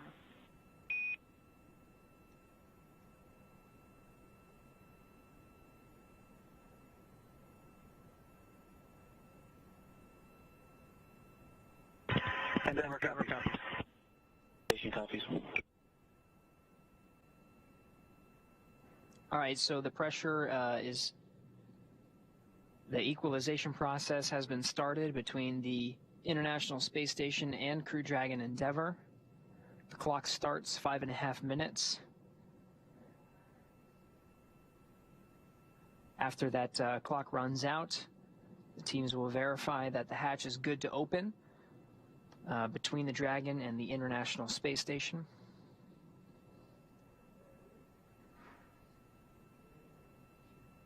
We're still tracking to start the welcome ceremony at 4:45 a.m. Pacific time, 7:45 a.m. Eastern. We'll hopefully get to see the crew in early, but they'll be able to do some hugs, get settled, and then get in position to start the welcome ceremony. We'll keep you up to date if that time does change, but it seems we're looking good so far for the Endeavour crew to enter into the International Space Station. It looks like we got that live view back on the International Space Station where they are preparing for the Crew-2 to ingress and getting set up for that welcome ceremony.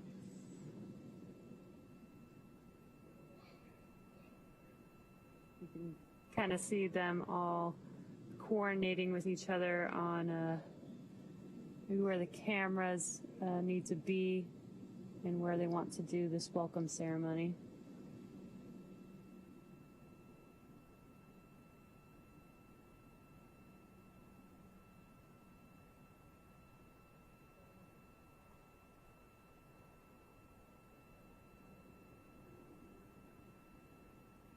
We're currently waiting for equalization of pressure between the International Space Station and Crew Dragon prior to opening that hatch on the Crew Dragon.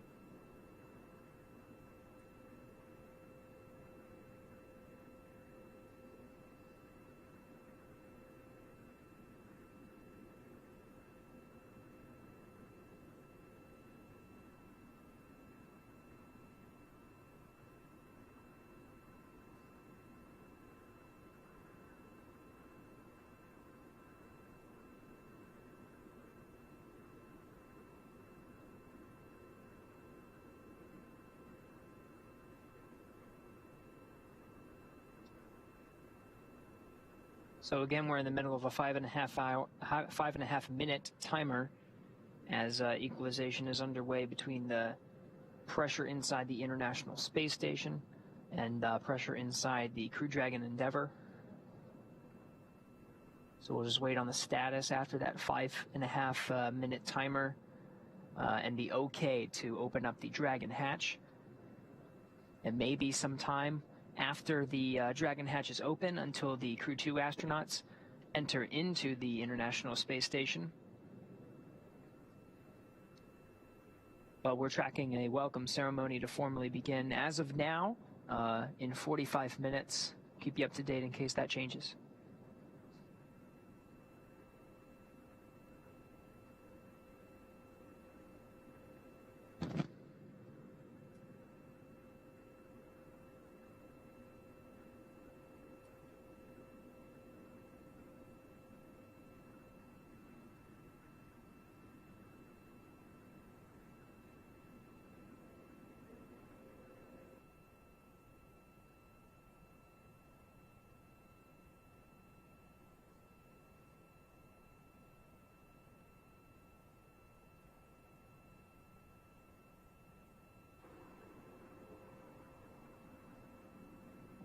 Looks like we just have a different camera view on the International Space Station. That is JAXA astronaut Soichi Noguchi that you see in the frame right now.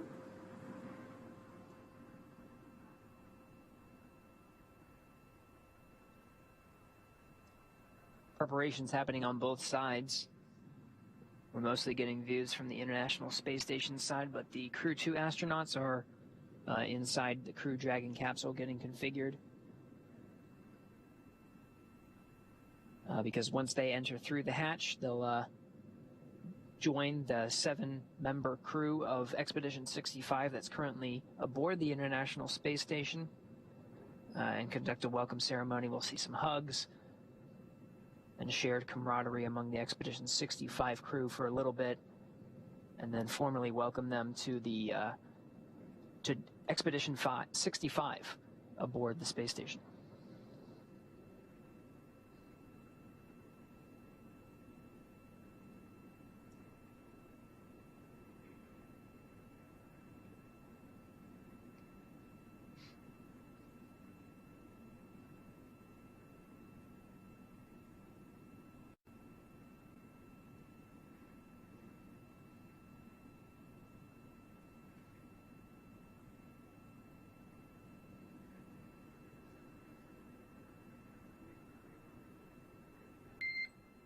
Dragon SpaceX for 4.400.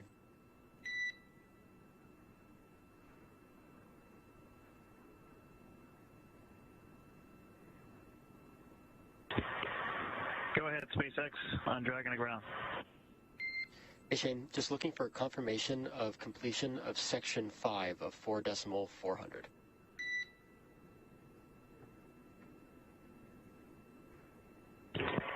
Section 5 is complete. SpaceX copies, thanks. And additionally, last check is completion of procedure 4.012, suit doffing.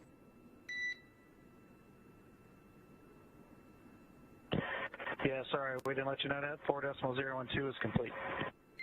Much appreciated. Thank you, Shane.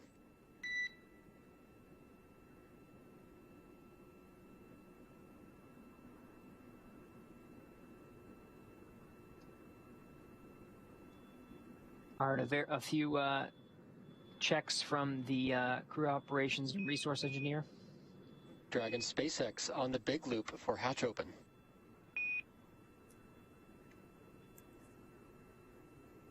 Go ahead for hatch open on the big loop.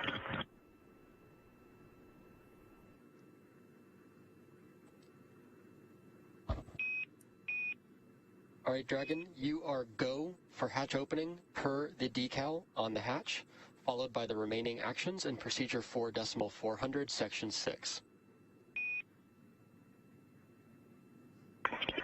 Okay, that's in work.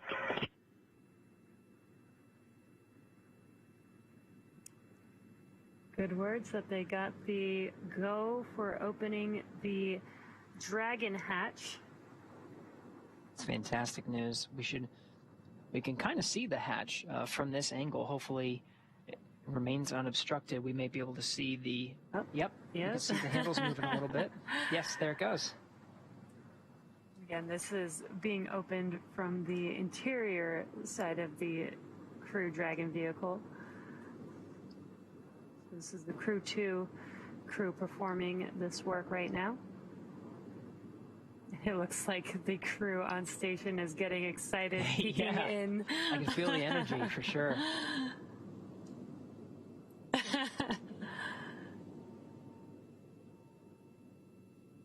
right, Dragon hatch is open. Already seeing a bunch of smiles.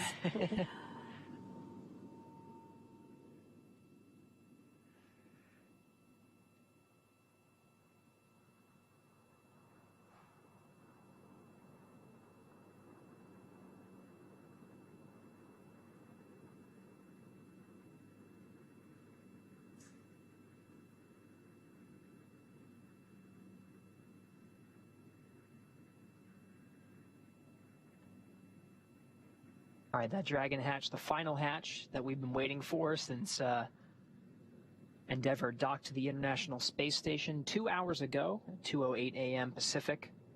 4:05 a.m. Pacific is the time that Dragon hatch was open. Already seeing some smiles.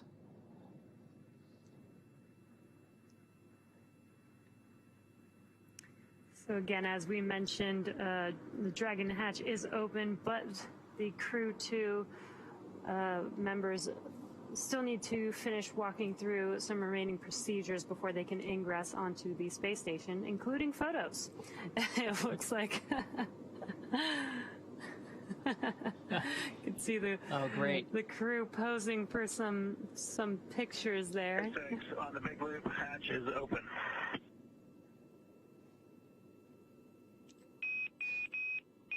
SpaceX copies on the big loop. Hatch is open. All right, again, the hatch was open at 4:05 a.m. Pacific. The space station and Dragon flying together in unison. Attached, Endeavour attached at the forward port. Those vehicles were 267 statute miles over the South Pacific to the east of New Zealand. SpaceX Endeavour 4.400 complete.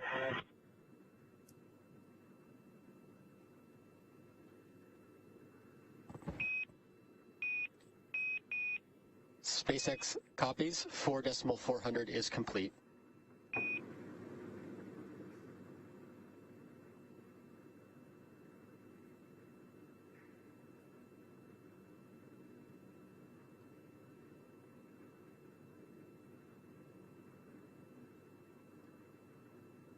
So as a reminder, even though the Dragon hatch is open, it still may be a couple of minutes until the Crew Dragon Endeavour astronauts actually ingress or enter into the International Space Station to be welcomed by all of the expedition's 65 crew members currently aboard who are eagerly awaiting them to come on board their new home, the International Space Station, for the next 6 months. It's a couple of procedures. You see some of the air ducts. And Houston Dragon in 2.102, step 6, 1 IMV duct installation complete. You are go for IMV fan activation. Houston copies. We'll put that in work.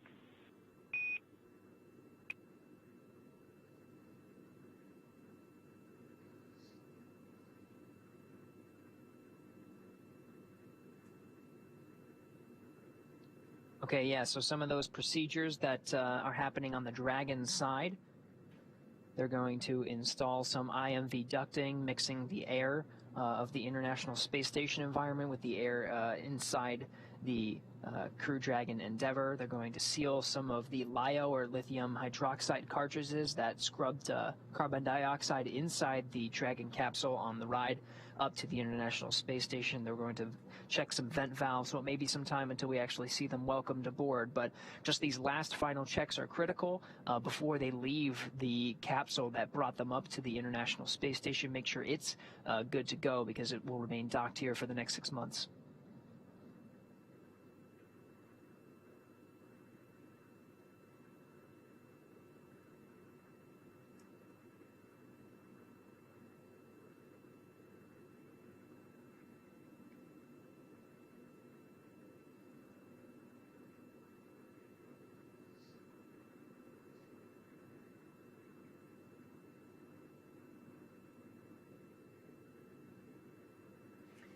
Looks like the station side crew is ready, and they're just waiting for the Crew-2 crew to ingress onto the space station here in a few minutes once they finish their procedures.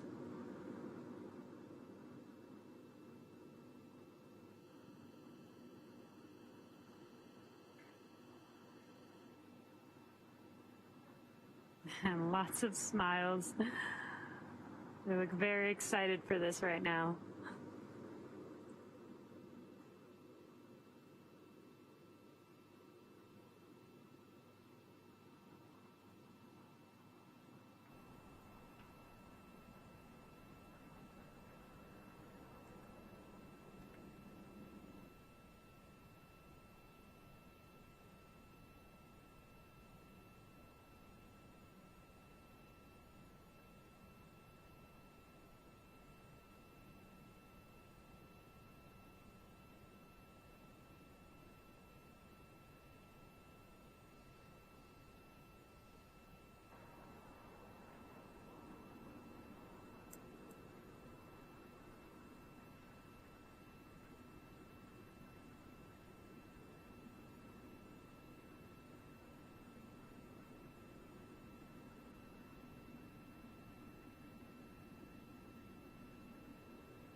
If you're just now joining us, the Crew-2 Dragon Endeavour is attached to the International Space Station.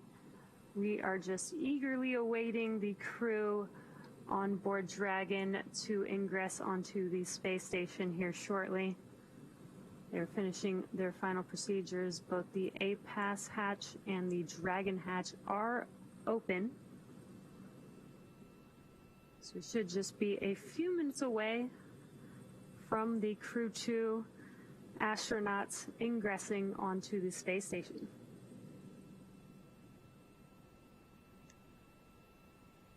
Meanwhile, in the frame now, you can see the 4-person crew of Crew Dragon Resilience. From left to right, you have Victor Glover, Shannon Walker, Soichi Noguchi, and Mike Hopkins. And Soichi doing some flips for us. That's right.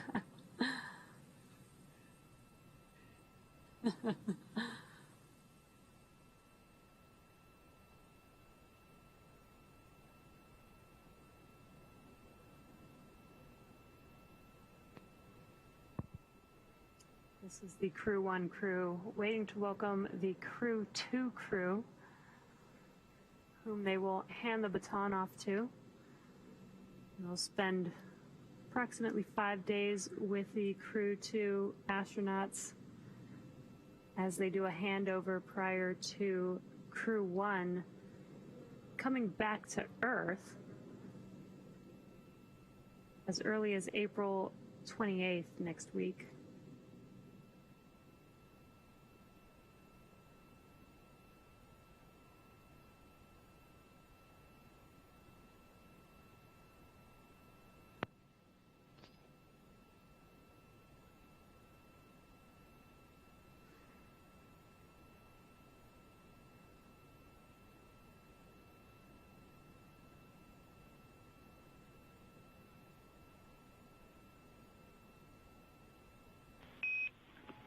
Endeavour Houston, Endeavour Houston, and you are go and step 6.3.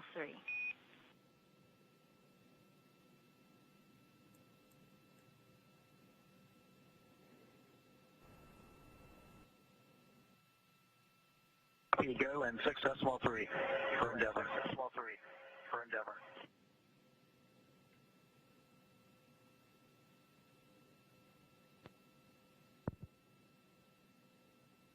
Got some communications from Houston to the Crew-2 members on board Dragon.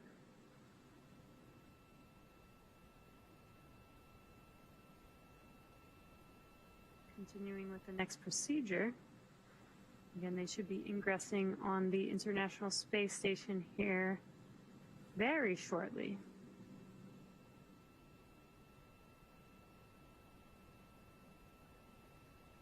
Crew-1 crew hanging out on your screen there, waiting for Crew-2 to ingress.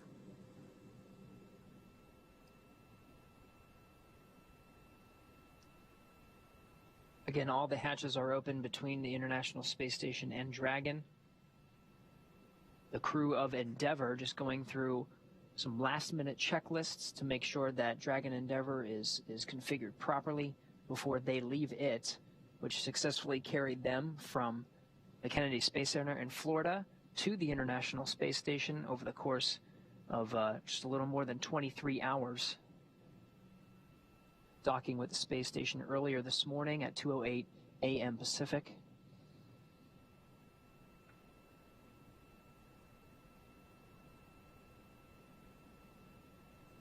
Coming into frame here, you see at the forefront of the frame is NASA astronaut Mark Vande Hei joining the Crew-1 astronauts, all of them currently members of Expedition 65.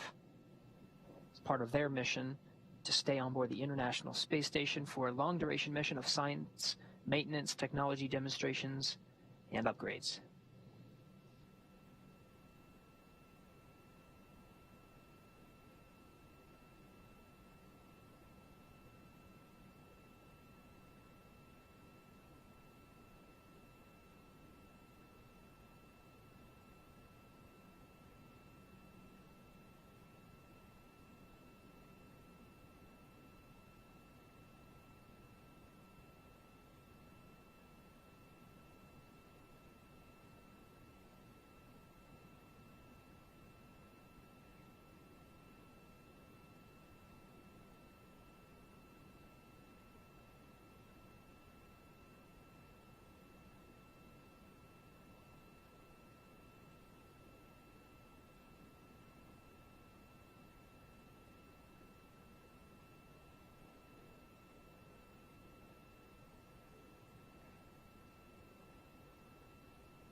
You're just now joining, you are watching the live broadcast for the Crew-2 mission.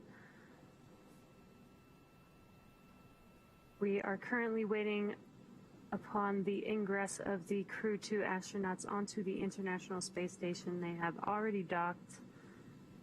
Both the A-Pass hatch and the Dragon hatch are open.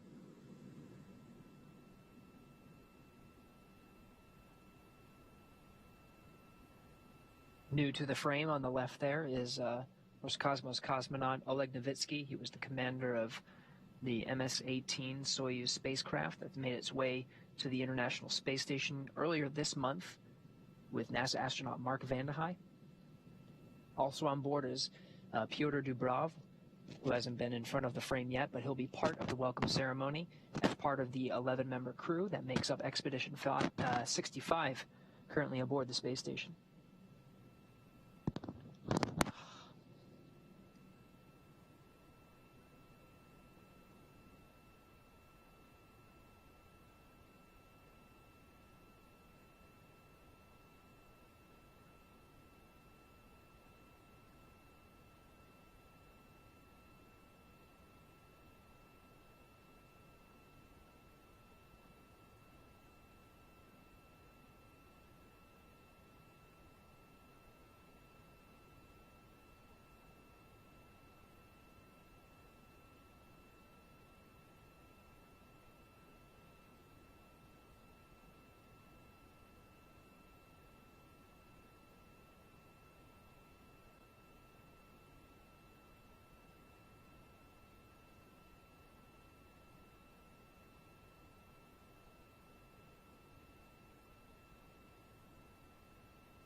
Station Houston on 2. Houston on 2. We're seen and voice check for upcoming PIO event. We're good with the scene check. If we could just get a voice check.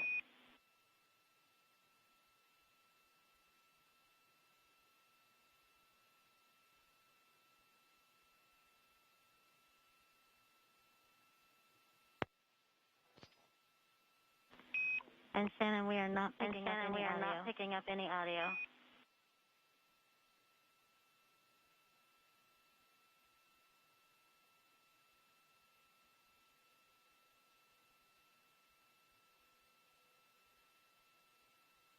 How about now? Having things on works better. 1, 2, 3, 4, 5.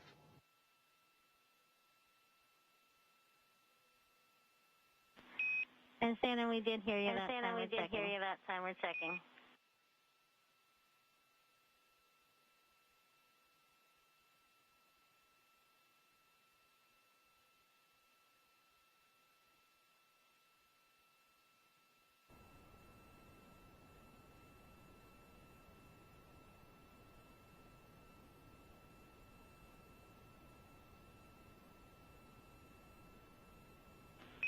And Shannon, can you give us another long count?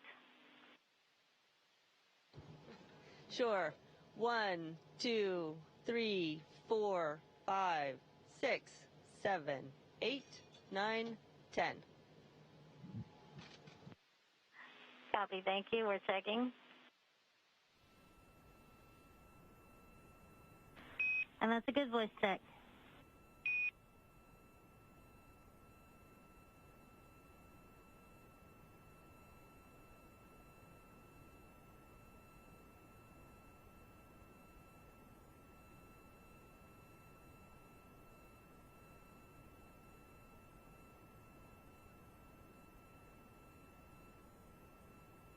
and SpaceX Endeavour on spacecraft for LIO.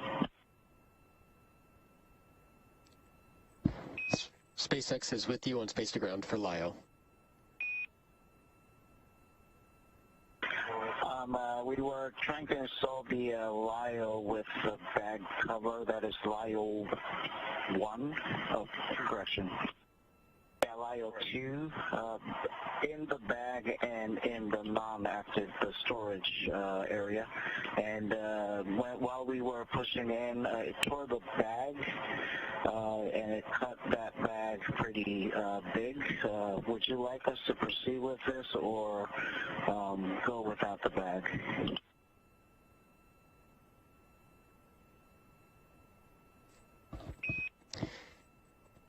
Copy that. Just to let you know, the fuel is on that LIO cartridge too.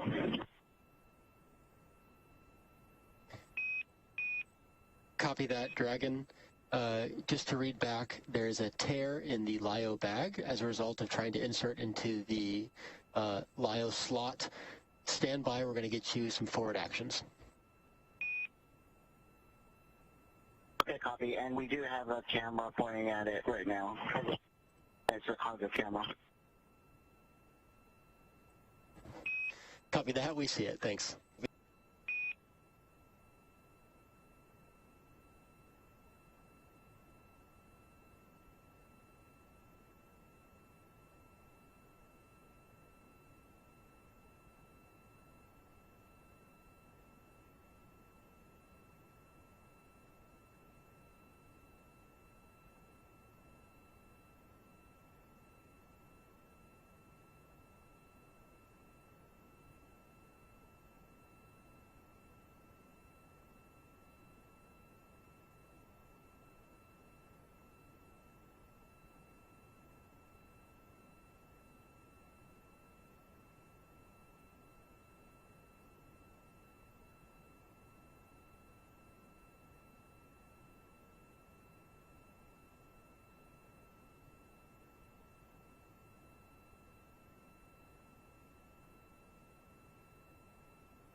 Dragon SpaceX, can you confirm if it is LIO cartridge 1 or LIO cartridge 2? Yeah, the LIO cartridge 2 is in the bag. LIO cartridge 1 is secured in the active location with the seal on. Copy that. Stand by 1.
Dragon SpaceX, we are going to have you stow that LiO cartridge without a bag. How copy?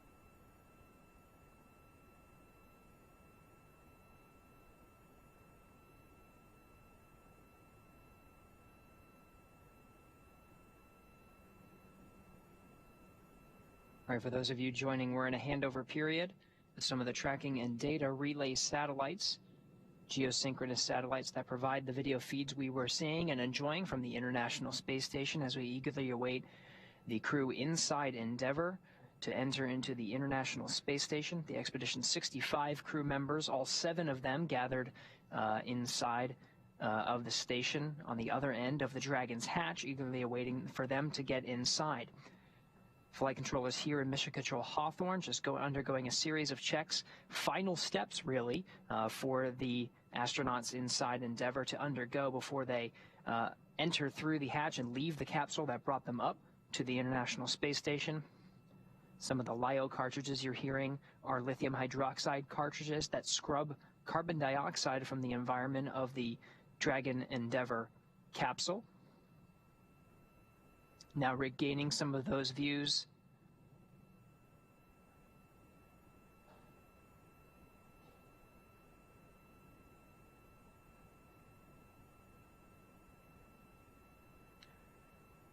Once the 4-person crew of Endeavour comes onto the International Space Station, there will officially be 11 crew members on board as part of Expedition 65. We're still on track to start a welcome ceremony here in a little less than 15 minutes. We'll have representatives. Dragon SpaceX, repeating a call. We did have a teacher's handover. Want to confirm that we will stow this cartridge without a LiO bag, but we just want to verify that the seals are secure on each side of the LiO.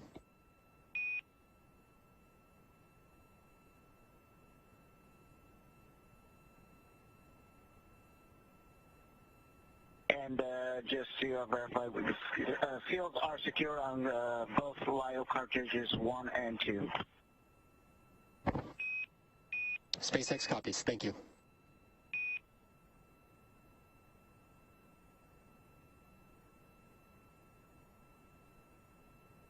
And SpaceX, please let us know what to do with the bag itself.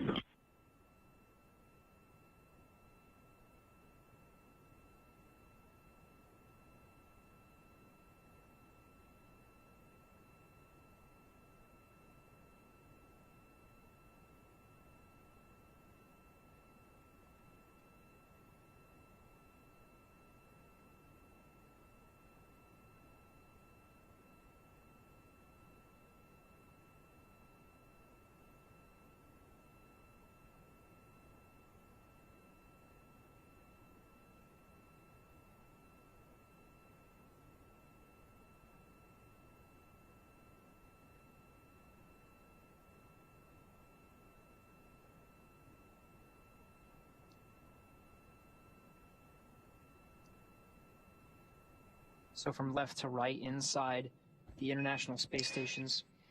Dragon, SpaceX copies. We do want to save this bag so we can look at the RIP in the future. Stand by. We're going to get you words on where to store it.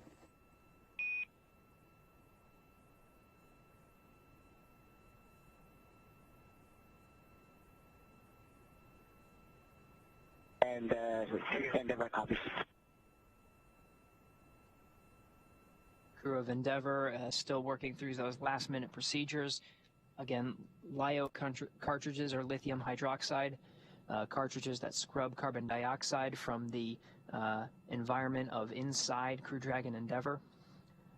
You're getting live views from the International Space Station side. From left to right, we have Roscosmos cosmonaut Oleg Novitsky, followed by International Space Station commander and NASA astronaut Shannon Walker.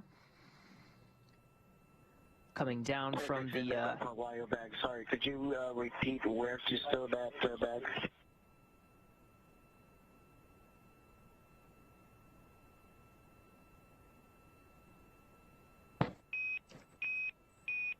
Yes, stand by, Dragon. We are finding a good common bag to put it in for temporary stowage. Okay, copy that. We'll just stow it for now.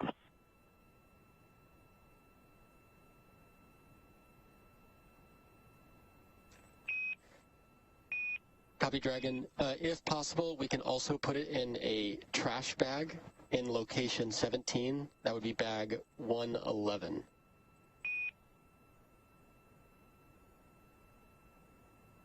Okay, copy. We'll get a trash bag from location 17, bag 111, and put it in there.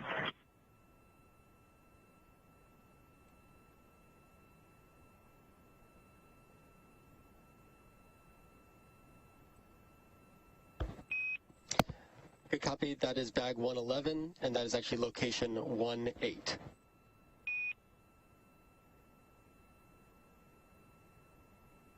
Location 18, bag 111.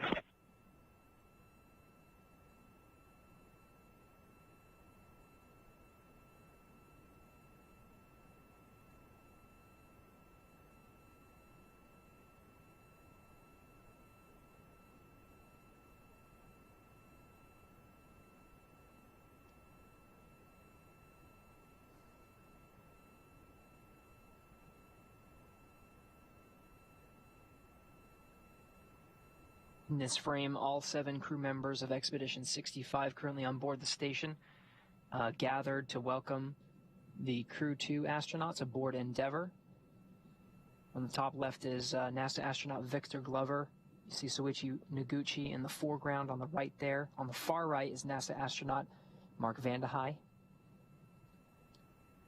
Mike Hopkins is just behind Soichi Noguchi there, and Roscosmos cosmonaut Pyotr Dubrov is on the zenith or space-facing side, sort of the ceiling from this shot, all gathered and eagerly awaiting for the 4-person crew of Crew Dragon Endeavour to come on board.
Soichi Noguchi doing some backflips as they eagerly await the Crew-2 astronauts to ingress on to the International Space Station. The Crew-2 crew is finishing some final procedures. Once they complete all of those procedures on board Crew Dragon, they should be able to ingress on the International Space Station.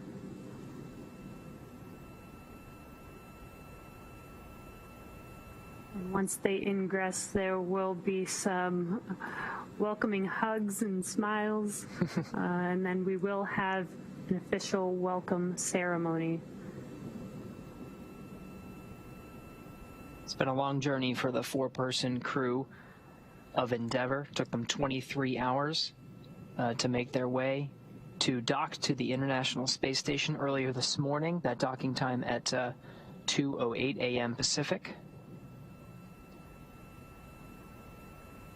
The Dragon hatch was opened at 4:05 a.m. Pacific. We're counting down to the Endeavour astronauts to enter into the International Space Station, and we'll begin a formal welcome ceremony to officially welcome Endeavour to the International Space Station, and we'll have representatives from the space agencies of the crew on board Endeavour, including NASA and the European Space Agency and the Japan Aerospace Exploration Agency, chiming in to congratulate the Crew-2 astronauts and the support teams that helped to get them to the orbiting laboratory today.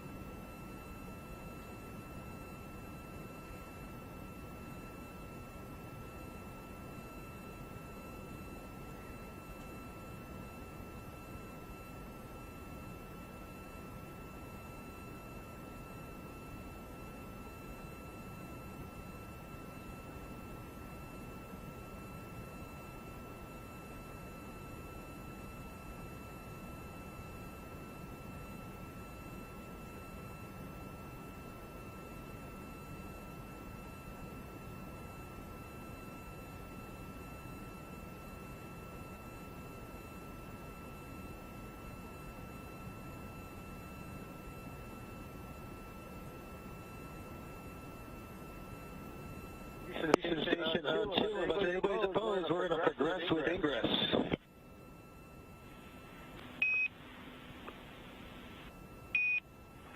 Endeavour, welcome aboard. You are go to ingress.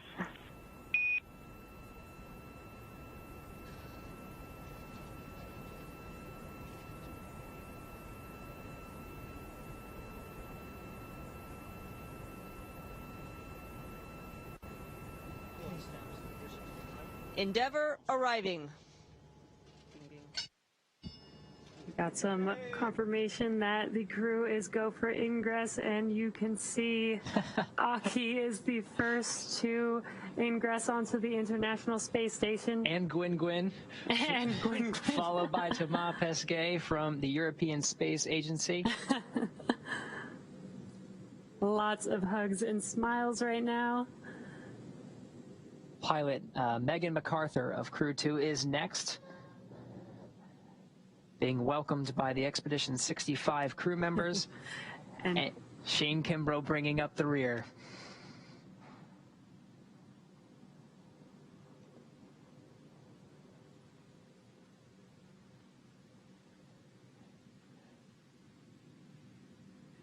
The 11-person crew of Expedition 65 now together inside Node 2 of the International Space Station.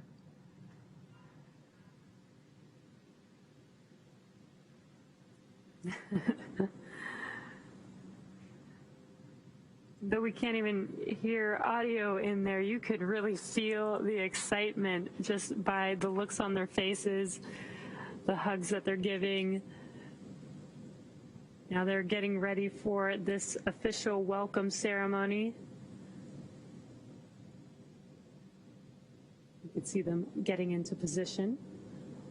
Let the Tetris game of fitting 11 crew members into a single frame begin. Right.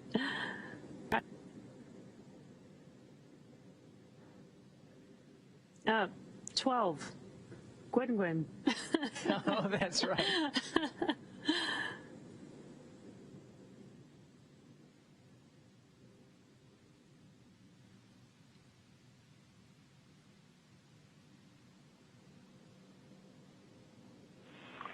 Station, this is Houston. Are you ready for the event?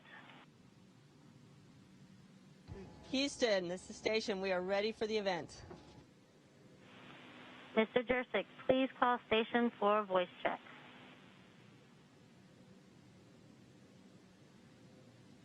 Station, this is Steve Jerzik. How do you hear me?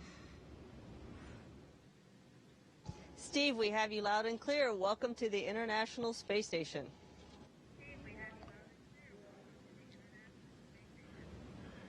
Hey, man, it is awesome to see the 11 of you on station. It's incredible. Congratulations, Crew-2 on an amazing launch yesterday.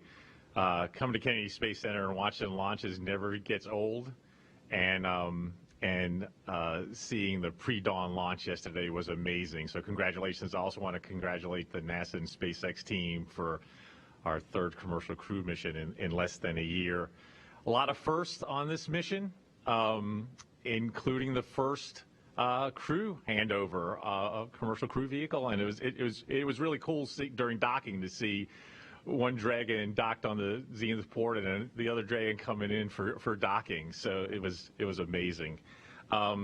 April has been an amazing month and a really busy month for ISS, with Mark, Piotr, and Oleg launching to ISS. Kate and her Russian colleagues coming back. Crew-2 there, and now preparing for Crew-1 to come back. And I am really excited for all the research, technology development that is going to be able to be enabled on station with these regular crew rotations and having 4 crew up there consistently.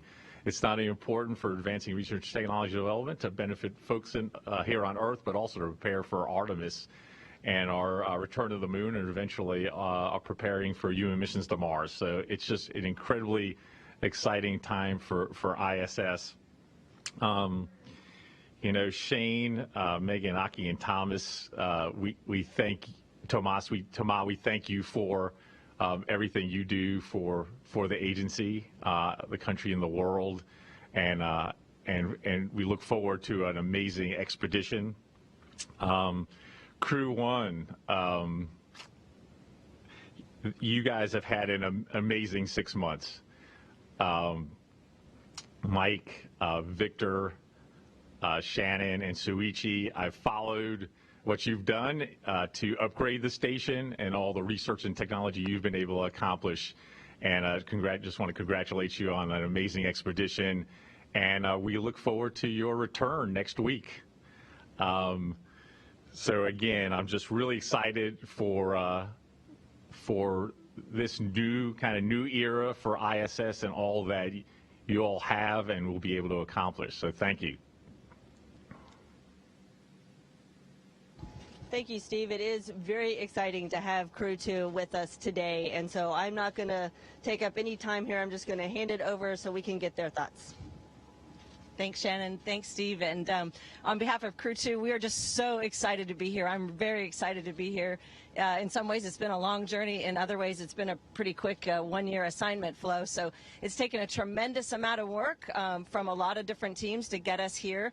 We, of course, have our excellent training team at Johnson Space Center, also an outstanding training team from Hawthorne, and the entire ISS program and commercial crew program working together to get us here, of course, as well as along with our international partners.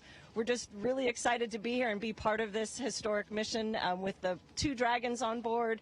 First reuse of a capsule, first reuse of a booster. It's just a tremendous achievement on behalf of our partner SpaceX. So I want to congratulate and thank them.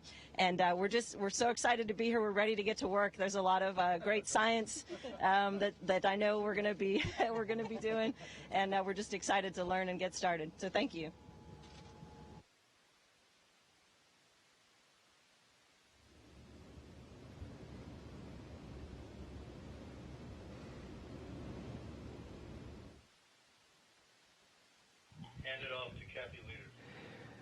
Thank you, Mr. Jerzik. We now welcome Associate Administrator Kathy Leaders to provide remarks. Ms. Leaders, please call station for a voice check. Station, hi, this is Kathy Leaders. Do you hear me? Kathy Leaders, do you hear me? Kathy, we have you loud and clear. Wow, you know, I just don't, I think I could see Endeavour approaching station maybe one more time, you know, near and dear to my heart to see that going on. And, you know, I think both Steve and Megan mentioned how amazing it was to see resilience there on the station. The folks, Crew-1 folks and the other parts of the ISS team, Mark, and you guys had the best view, but it was really cool seeing it from here on Earth. Like Steve talked about, wow, this is, and Megan too, we talk a lot about this being, and exploration being a team sport, and this mission so far has really exemplified that. You know, with our commercial partner, SpaceX, with our international partners, and with Thomas and Aki, and obviously Megan, you and Shane, you know, holding up on the NASA side here, and then our commercial crew and ISS teams. Congratulations to all of you. It's just been an amazing, amazing mission, and I know you guys are going to be doing some really great things. I've been here watching the folks here on station waiting for you, and I know you guys will be having a lot of fun together over this direct handover period, and with all of you on board.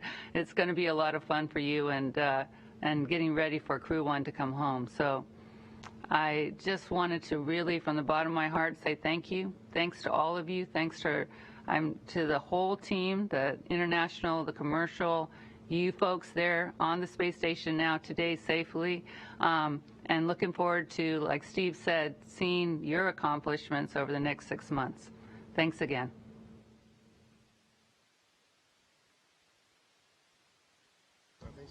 Thank you, Kathy. Really appreciate your support.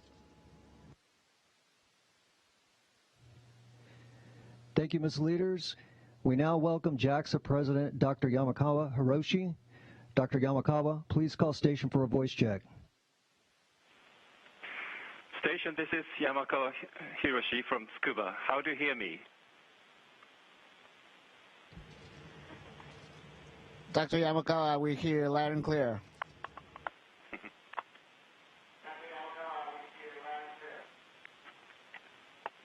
Well, thank you, Aki. Well, congratulations to all. I watched yesterday's launch on TV and really feel relieved by your safe arrival to the station now. In this tough situation around the world, I believe you have brought courage and hope for all of us. It is a great pleasure not only for me but also for Japan that 2 Japanese astronauts, Aki and Soichi, have boarded the operational spacecraft of the Crew Dragon twice in a row. This represents the many years of close cooperation between close cooperation on the International Space Station. I'm so happy to see both of you with big smiles today. And I understand that Aki advocates teamwork for this long-term mission, which comes from your experience in rugby football. The ISS is a symbol of international cooperation around the world, and we are looking forward to seeing you work as a team, build a scrum with all of the crew members from NASA, ESA, and Russia on board, and keep scoring tries to maximize outcome during your mission. Soichi, we wish you a safe return to the Earth, and Aki, good luck and enjoy your stay in space. 野口さん、地球で待ってます。星出さん、これから半年間頑張ってください。Thank you very much.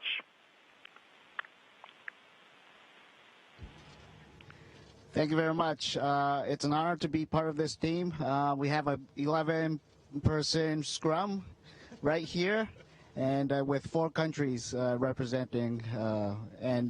It's really an honor and privilege to fly on Crew-2 Dragon and get here. Thank you to all the people that worked very, very hard to prepare us and the vehicle. We got here safely, and now it's time to work here on board the International Space Station. And we look forward to working with everyone around the world. Thank you very much.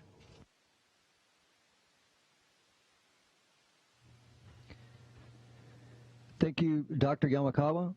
We now welcome ESA Director General Joseph Ashbacher. Dr. Ashbacher, please call station for a voice check. Station, this is Joseph Ashbacher. How do you hear me?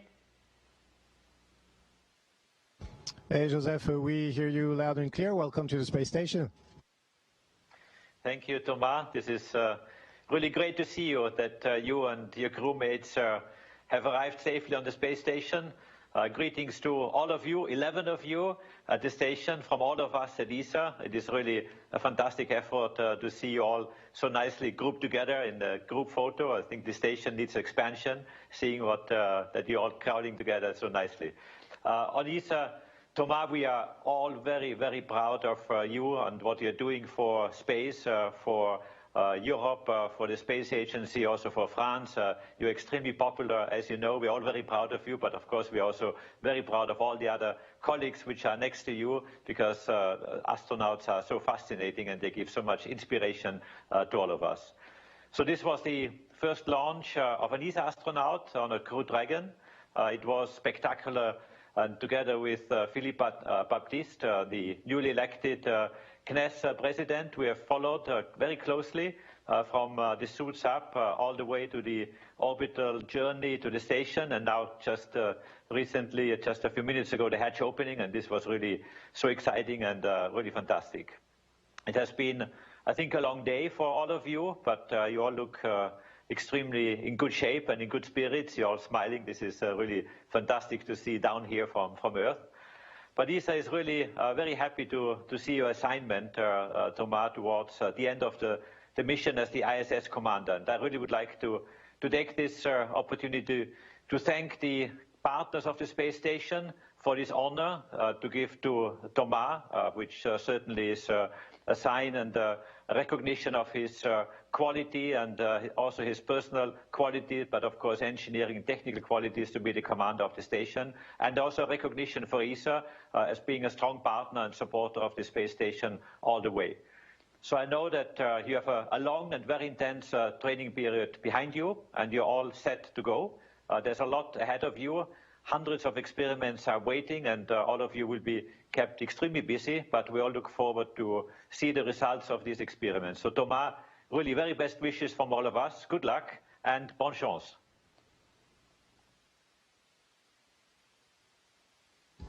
Hey, thanks, Joseph. It's really unbelievable to be here on Space Station. Space Station has changed quite a bit since last time I was here. I've never seen so many astronauts on board. I've never seen so many different spacecrafts on board, and I think it's a tribute to how strong the program is going. I want to echo what Megan has said. It took a lot of effort from all kinds of people, you know, from the highest manager to all kinds of support persons to bring us here. So we want to thank all of them. And I want to say a few words about international cooperation. You said a lot, but it's been 20 years since it's been 20 years. Actually, Shane's line, I learned it from Shane. It's 20 years since JAXA and ESA and NASA and Russian astronaut have been together in space. So it's actually pretty historic what's happening today. We can't wait to start our work on the space station. We can't wait to see what's ahead on the adventure for us. In those 5 months, we're so happy to see our friends. We're going to have to say goodbye to them soon. We wish we could keep them a little bit longer, but not too long as well, because 11 people is a lot on space station. But yeah, it's good to be here. Really, we're impatient, and it's going to be unbelievable. I want to say a few words in French. Je voudrais surtout remercier tous les gens qui ont travaillé sur cette mission en français, et puis un petit mot pour les familles et les amis qui sont déplacés jusqu'à Cap Canaveral. Ça n'a pas été un voyage facile. En tout cas, ça m'a vraiment fait chaud au cœur de les avoir avec moi. Donc je voulais les saluer un peu particulièrement. Voilà. Merci à tous.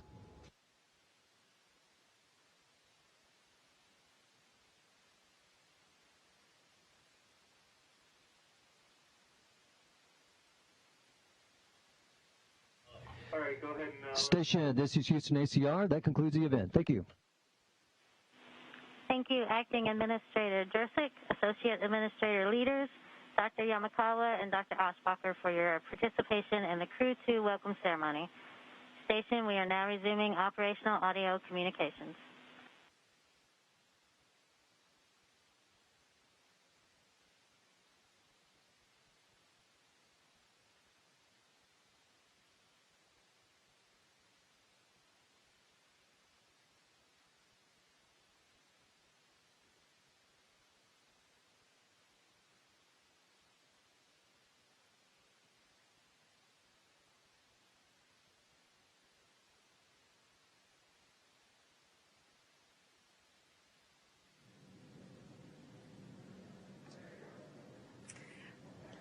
Wow, what an incredible morning, Gary. It is so cool to see the Crew-2 crew on board with the rest of the astronauts on the International Space Station. That's right. They were welcomed by leaders from each of the space agencies that represent the cadre that is the Crew-2 astronauts aboard Crew Dragon Endeavour. We first heard from Steve Jerzik, who's the acting administrator of NASA, based at NASA headquarters. We also then heard from Kathy Leaders, who's the associate administrator for Human Exploration and Operations Mission Directorate at NASA headquarters.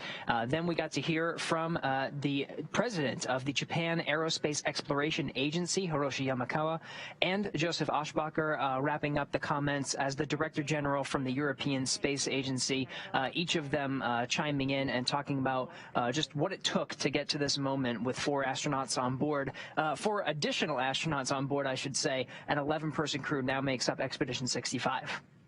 Yeah, it's been an incredible 24-plus hours for this Crew-2 mission.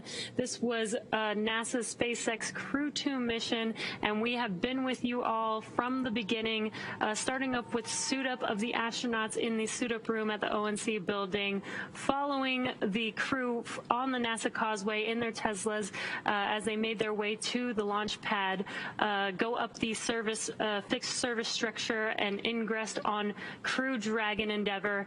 We had an on-time liftoff yesterday morning at 5:49 a.m. Eastern Time, with the first stage separating and coming back to Earth for its second flight and second landing on, of course, I Still Love You, while Dragon, separated from second stage, had a good nose cone deploy.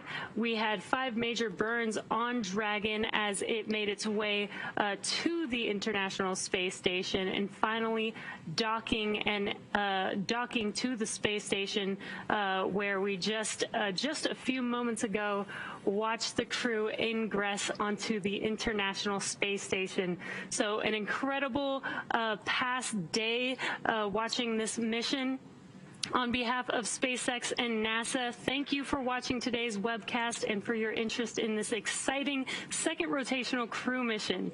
Now that Dragon Endeavour has reached the International Space Station, it will spend approximately 6 months docked there until it's time for Crew-2 to return home via a splashdown in the Atlantic Ocean. And now that Crew-2 has arrived, we're less than a week away from the return of Crew-1. We'll be taking you along as Mike Hopkins, Victor Glover, Shannon Walker, and Soichi Noguchi return home after their long-duration stay aboard the station.